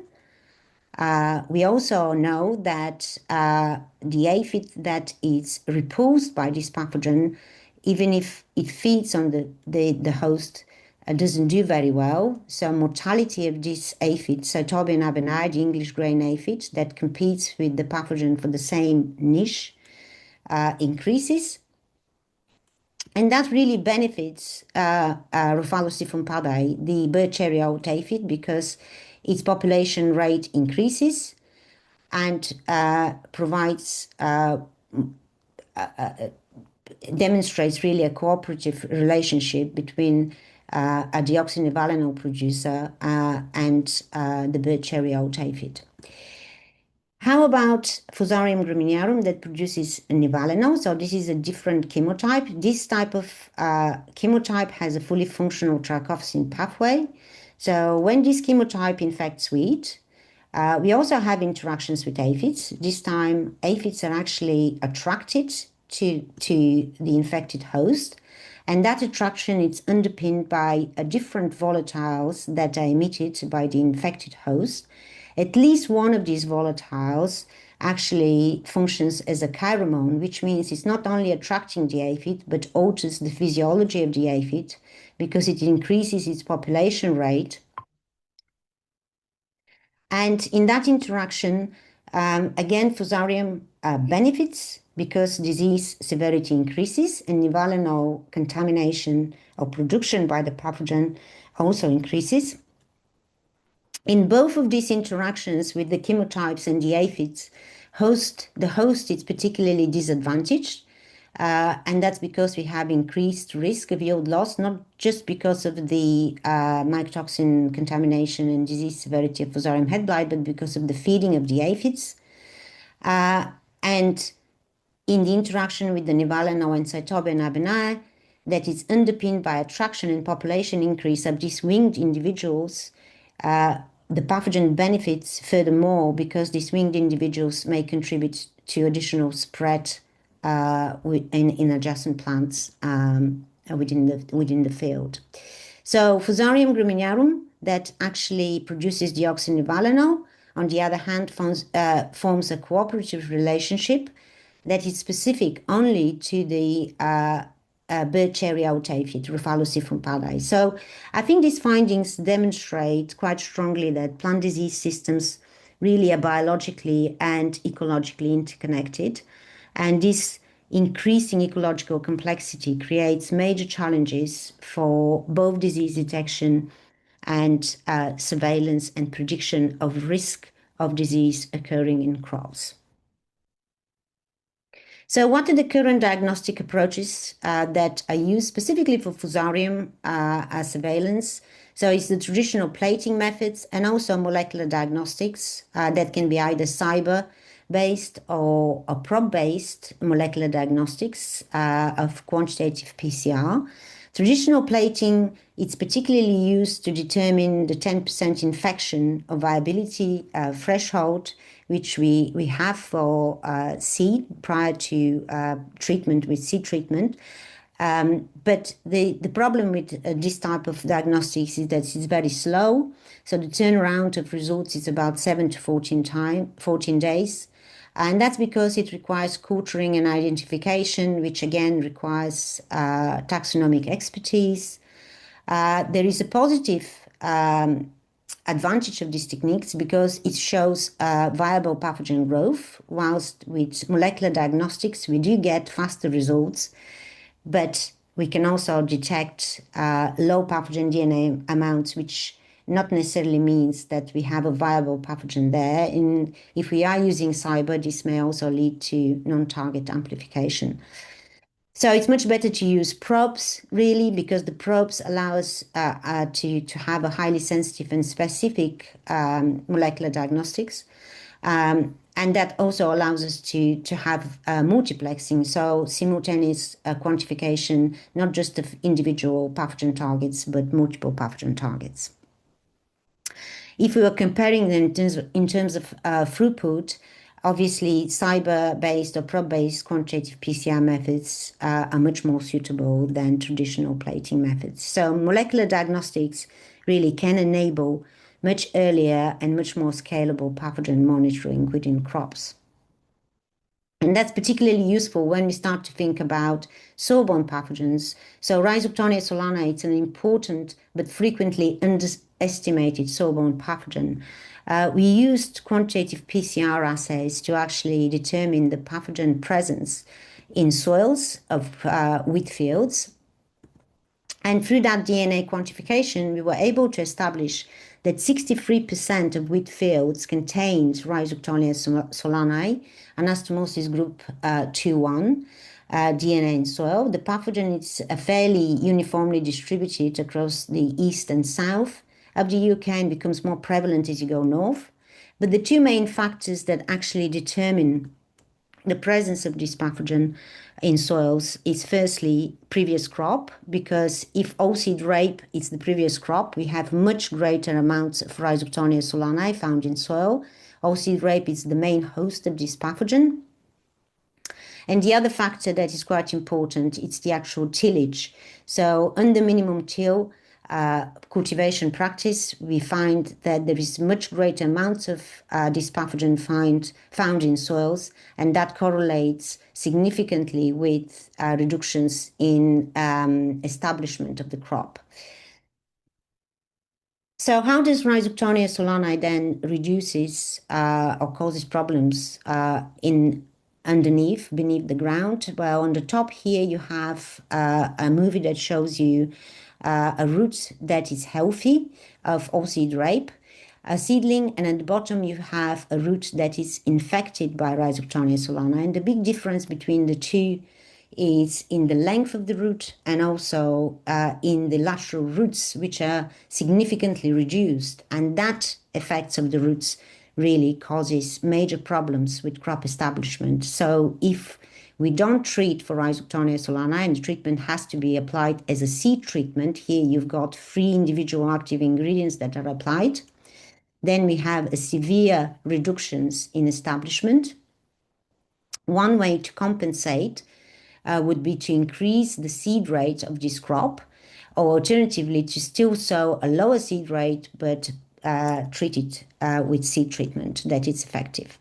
Ultimately, if this pathogen is not actually controlled, what happens is it's severe delay due to the disease of flowering of the crop, and that causes problems along the line of harvesting, because if the crop is not maturing evenly, then the quality of seed and the timing of harvesting cannot be uniform for the whole field. So environmental conditions can actually have a major influence on the behavior of this pathogen within the soil profile, and not just environmental conditions, but also soil structure. So here I'm showing you two different soil types, sandy loam and clay soil. And those soil types have been, so this is actually an X-ray image of the soils. And these soils have been exposed to different water regimes. So they receive either 1 millimeter of water per day, 6 millimeters of water per day, or 60 millimeters of water per day. And amazingly, as you can see both from the images and from this graph here, we can actually determine that increasing water concentrations or water availability can reduce porosity of these soils. With reduced porosity of these soils, the pathogen is unable to move effectively through pores because it requires a certain airspace to grow the hyphae and reach the roots. And under those conditions where we have waterlogged soils, so there isn't an air within these soil structures, we have a reduction of disease severity on roots. But once this happens, then we observe something completely different, because we can do some studies where we can actually isolate the pathogen as it moves either within the soil's profile or on top of the soil surface. And these are microcosm studies that show you what happens. So under highly waterlogged conditions, so 60 millimeters of water provided per day in these soil types, the pathogen changes behavior. Instead of actually growing within the soil profile, actually starts to colonize the surface of the soil. As it colonizes the surface of the soil, then this means that it's capable of reaching the host. Once it reaches the host, the disease then transfers from below ground above ground. And we now start to see that we have much more severe disease that is occurring within the hypocotyls of these seedlings. So these environmental interactions are really important when we think about integrating them with a risk prediction, either to predict certain parameters that are important for crop development, or to predict risk of disease occurrence. So here we have integrated pathogen DNA, temperature, previous history of the field, and different cultivation techniques and soil type to predict two main parameters. One of the parameters is prediction of emergence, so area under the emergence curve, that it's highly predicted. It's most influenced by the presence of pathogen DNA within the soil. So that is the most important factor that determines the effect on emergence, together with temperature. And secondly, we can integrate this model within a second model where we look at predicting not just emergence, but establishment of the crop. And here we can integrate cumulative rainfall as part of the model in order to assess what happens under different conditions. So under low rainfall or high rainfall conditions, obviously the effect on establishment will be quite different. So future plant health systems, I think, will increasingly depend and rely on this type of predictive system that allow us to make decisions for the control of these pathogens on time. So next generation field diagnostics then rely on portable diagnostic systems that can be taken to the field, and those include loop-mediated isothermal amplification systems, known as LAMP, or MinION systems, which rely on nanopore sequencing.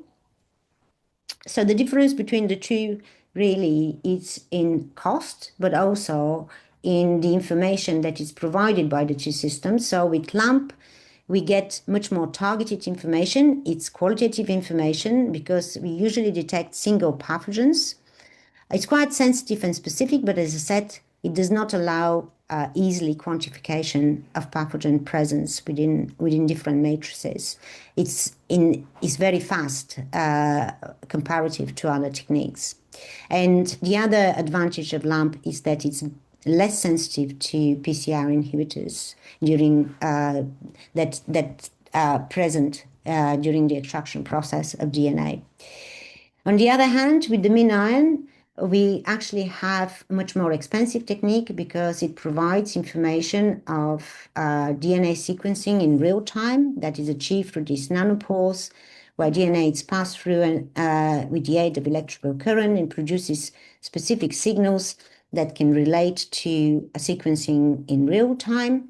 It's untargeted and information rich, so it's particularly suited for microbiome, rhizobiome studies, where we can identify multiple species and their abundance. But again, it's not as sensitive as other molecular techniques and molecular assays such as quantitative PCRs. It's quite slow, can take more than 60 minutes, and DNA quality is very important. So both of these systems are small, portable, and can be field-based.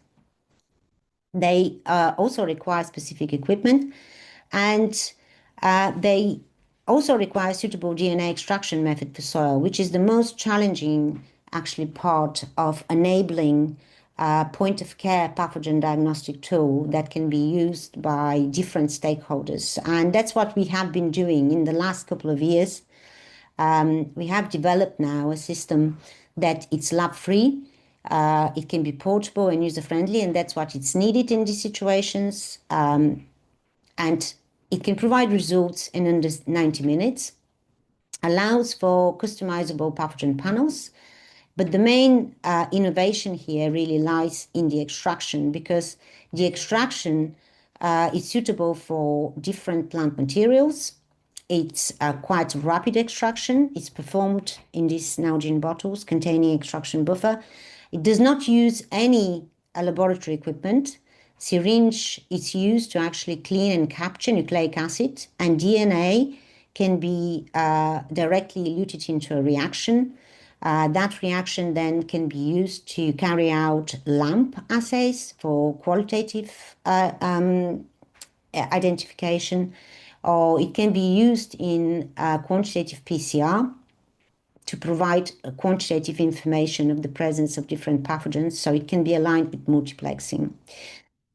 We are currently developing that system. Hopefully this will become soon available to stakeholders and users, but our main aim really is to design something that can be used by different people. And we've tested that system with farmers. So you can see here 2 farmers that are testing the DNA extraction and the pathogen quantification using that new technology. So pathogen diagnostic time can be reduced significantly from 3 hours to under 1.5 hours together with DNA extraction.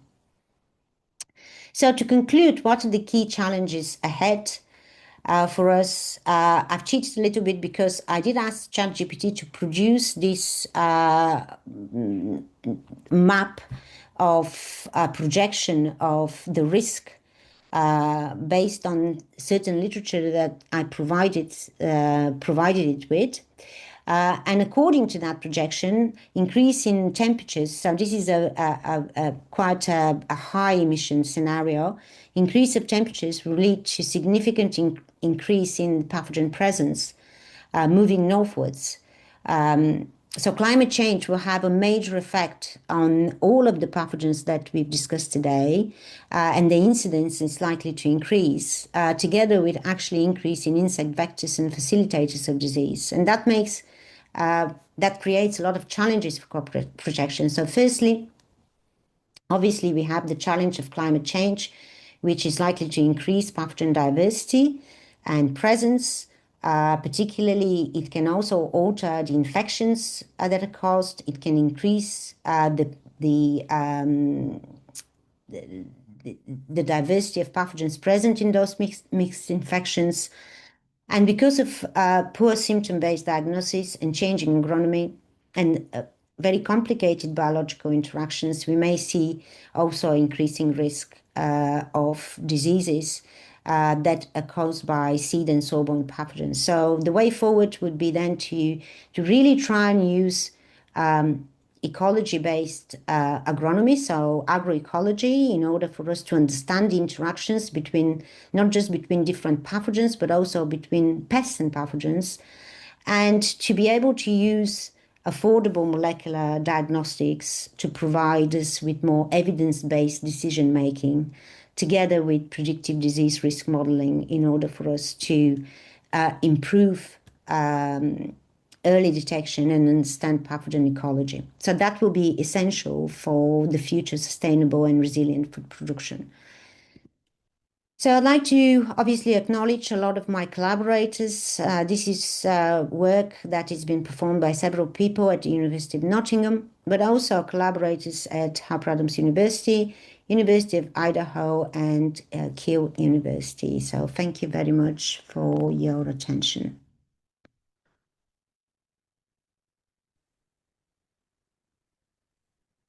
Okay, thank you, Rumiana. Detailed and comprehensive and authoritative. So lots to talk about there, lots of questions.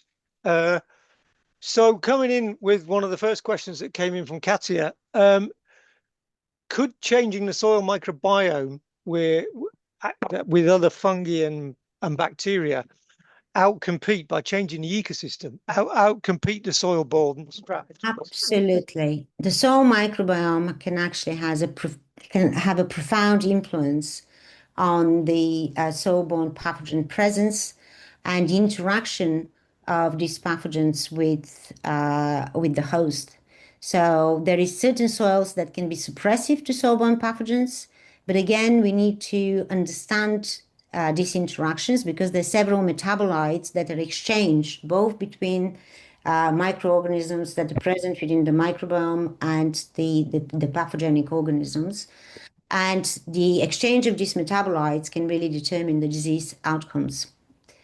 So would you have a strategy where you might even be inoculating with different strains?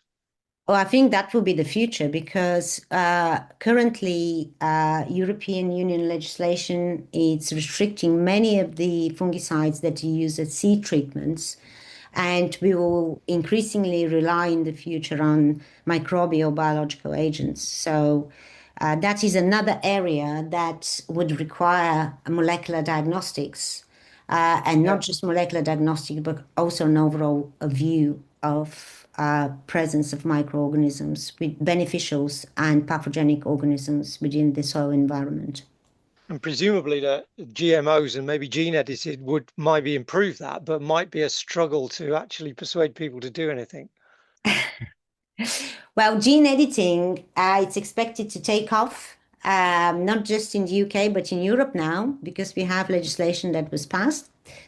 And it will be interesting to see how this will help. I mean, these soil-borne and seed-borne pathogens actually, they're difficult to control with fungicide resistance, with host resistance. There isn't a good sources of resistance. So gene editing could be an option if we identify a gene that can be effective, or produce a metabolite, overexpress a gene that produce a useful metabolite that can suppress these pathogens. I think that will be the future as well. That'd be really interesting, yeah. I was interested, I may have misunderstood, but I was interested in one of your comments that you said minimal till leads to an increase in pathogens. Does that contradict the sort of gardener's thing that we have a no-dig technology? Oh, yes. Well, I meant to actually say at the end that change of agricultural practice can profoundly influence the incidence of soil-borne diseases. And we presume that those effects will be positive, but actually the evidence suggests that those effects may not be that positive because many of those pathogens survive either within the soil or within the crop debris. So if those crop debris are not removed one way or another, or soil is not disturbed, then you have inoculum present there to infect crops. And rotation, it's not particularly useful for soil-borne pathogens because they're so persistent within fields. So the risk of disease remains, I would say, and we need to really understand how regenerative agriculture practice will change the abundance and the incidence of those diseases. Oh, right. Okay. That's a shame because as I was getting older, I was hoping to have a no-dig philosophy in my garden, but maybe I'll have to go back to digging. I may be, you know what, I may be wrong because to be honest with you, Jeremy, there aren't that many studies that have really looked into soil-borne disease and the impact of those practices on soil-borne disease. Okay. I have a question. I noted your comments on the interaction with aphids. That's And amazing. I think yeah, that is one of the most amazing findings of this work that we have done for many, many years now. There really is a very close relationship, it appears, biologically, between some of the fusarium pathogens and certain species of aphids. So I mean, years ago I used to work on aphids, and I noticed that paydi was positively affected. Is that a sort of not symbiotic, but a beneficial relationship to both sort of deliberately in an evolutionary context, or is it something like the fusarium maybe changes the amino acid signature of the Sioux element? You know what? I think that that relationship is evolutionary, and there is an adaptation between the pest and the pathogen, and that may be underpinned by defense manipulation by the pest and the pathogen of the host, and it may be underpinned by the particular metabolites that are produced. But what is interesting is that you have a very striking contrasting effects on the two aphid species. So where you have a direct interacting aphid, such as the English grain aphid, with a Graminearum that produces deoxynivalenol, you have a very antagonistic relationship, which contrasts with the aphid that it's distinctly adapted to feed to a different tissue on the host. Yeah, and paydi is quite polyphagous, whereas Gramine isn't. Absolutely. Yeah.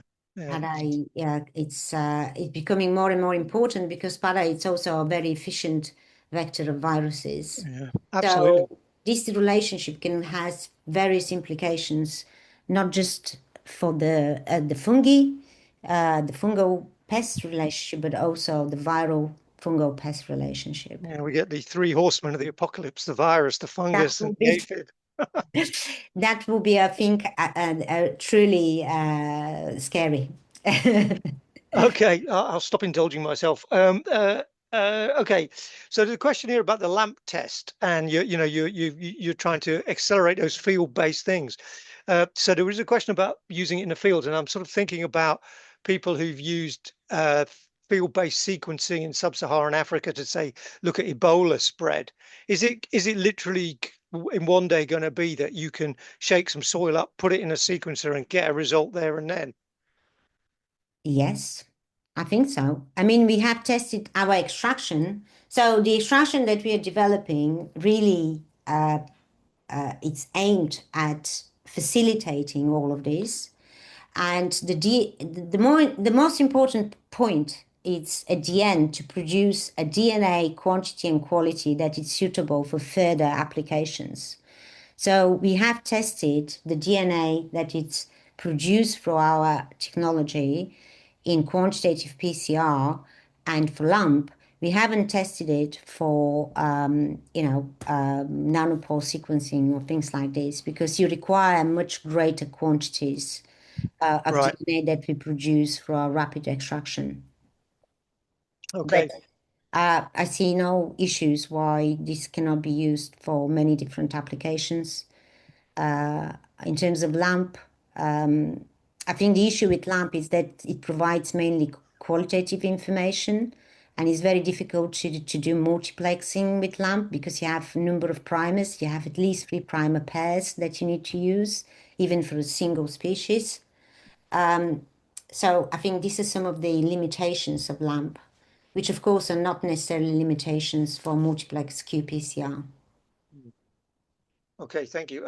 Another really interesting question from Kate here again. Have you ever thought about sampling the eDNA from the fields where there isn't any pathogen present to see if they are having a positive effect or negative effect on the pathogen?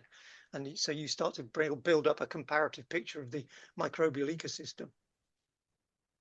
That's a really interesting question, but now we haven't we haven't carried out these studies. But I think that's something that will be interesting to find out. Yeah, if you So can see it. it's a work for the future. Yeah, yeah. Which that then leads me to another question. So, I mean, you've told us about the three horsemen of the apocalypse, but what are you excited and positive about in the next few years in the face of climate change and all the problems you've identified? Well, what am I excited in the next? The most exciting things that are coming through my work at the present are really the identification of important volatiles, other metabolites within the host, which I didn't present today, and also genes that are involved in these interactions between pests and pathogens and their host. Because some of the metabolites and some of the genes that produced, some of the genes that are upregulated in the pathogen and in the host can actually be quite useful to implement as future protection against the pest. So I've shown you here that interaction between Fusarium graminearum that produces deoxynivalenol and Cytobium abanae is actually quite antagonistic. But that's not because of the deoxynivalenol production by the pathogen. That is because of this pathogen actually producing a totally different compounds that directly act on the pest. And that's not published yet, but that is one area where we can actually use these compounds that are produced by the pathogens to antagonize the pest and to kill the pest as a future crop protection product. Yeah. The same with volatiles. If we identify volatiles that are very useful as attractants or as compounds that can be used to cause aversion in aphids, we can then try and apply those compounds outside to better manage pest populations. Because again, we have an increased incidence and abundance of pests. And that is driven largely not just by environmental conditions that favor pest population, but also because insecticides are no longer used extensively for their control. And there is insecticide resistance in pest populations. Yeah. So you showed the sort of summary of things moving north and the changes in Europe. I mean, do you want to say a little bit more about what you think over the next 5-10 years climate change will do to, say, UK agriculture, changes in planting patterns and so on, and Europe as a whole, particularly as we bake at the moment? Well, I think in the future, obviously pathogens that are adapted to these high temperature conditions and extreme environmental conditions will become more prevalent.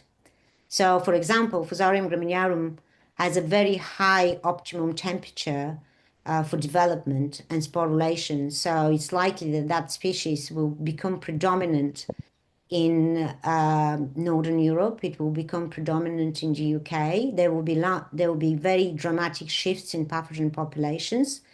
It's likely that Microdochium that it's favored by lower temperatures will shift somewhere else where these lower temperatures are found. In terms of agricultural practice, we assume that by diversifying agricultural practice, we can manage diseases better. And that may or may not be the case. We certainly can increase, good parameters and biological indicators of soils But that may also favor some of these pathogens, because if the soil becomes healthier for crops, it can also become better for pathogens. I don't see why not. So essentially, it's going to be a situation where pathogens that are well adapted will thrive, and pathogens that are not adapted to these extreme conditions will become less and less abundant. And also, depending on how crop species change, pathogens that are particularly adapted to certain species will continue to thrive. Do you think there's a role for crop wild relatives with identifying new targets? Yes, so crop wild relatives are very important as sources of resistance. I mean, we have several examples where resistance has been introduced to different pathogens from wild relatives. And I think that will continue. Certainly in Nottingham, there is a large collection, and work continues in introgressing genes, useful genes from wild relatives for resistance to many different diseases. And now I think there is more work actually for identifying resistance to viruses and also to pests. And there is a potential to utilize these resistant genes in breeding and to increase our capacity to deal with disease in the absence of fungicide applications, because fungicide applications are likely to decrease, and not only that, but the compounds that are available to farmers are likely to decrease also significantly. So farmers will have to think about ways to really be much more technologically savvy, and that includes diagnostics. So by actually knowing what is present within the environment, you can create much more targeted crop protection strategies, and those will be inclusive of cultural control methods, alternative control methods such as biological control, and other methods that can act in the absence of fungicides. And obviously, talking to the people in this room, then those professionals are the people who should be interfacing with the farmers and supporting them in doing exactly what you said. And I think the industry is moving along these lines now, because there is an understanding that we have to really develop new strategies within the framework of regulation, legislation, and policy, both within the UK and in the European Union, because essentially we're still closely aligned with legislation within the European Union. It's also very important in terms of biosecurity, because as temperatures increase in the UK, we may see new pathogens actually entering our ecosystem, and that can be quite disturbing. So molecular diagnostics are really essential part of the future protection, not just of the crops that we grow, but also in terms of biosecurity. Do you know, I think that's something you can put on a t-shirt, and probably a really good place to finish, because that's a really clear summary of your talk. Thank you so much for that, and apologies for dominating the conversation, but I felt that was really interesting. So much in there to talk about. So thank you, and thank all the speakers today, and thank those of you who've attended. And at one point there was over 96, so I think if some people came and went in the morning and the afternoon, that means we've had over 100 people in the room during the day, showing the interest and enthusiasm for this, as Rumiana has just emphasized the importance of this topic. So we heard about we heard about bananas at the beginning, and then we heard about the Plant Health Register, and then we heard from some of the students who picked those things up in the FUGS, the new coming through that research pipeline. I thought those students were excellent, and you couldn't tell them apart from a second year PhD student, even though they are undergraduates. I thought they were well impressive. Hopefully we can all take part in the University Challenge. I won't tell you what score I got, but it was well below that required for any success at all. I would definitely be on the first plane home. Obviously, we need to keep the pipeline moving, and the career stuff was fascinating, and some great inputs there from our careers people, and thanks to Amal for putting that together. That was great.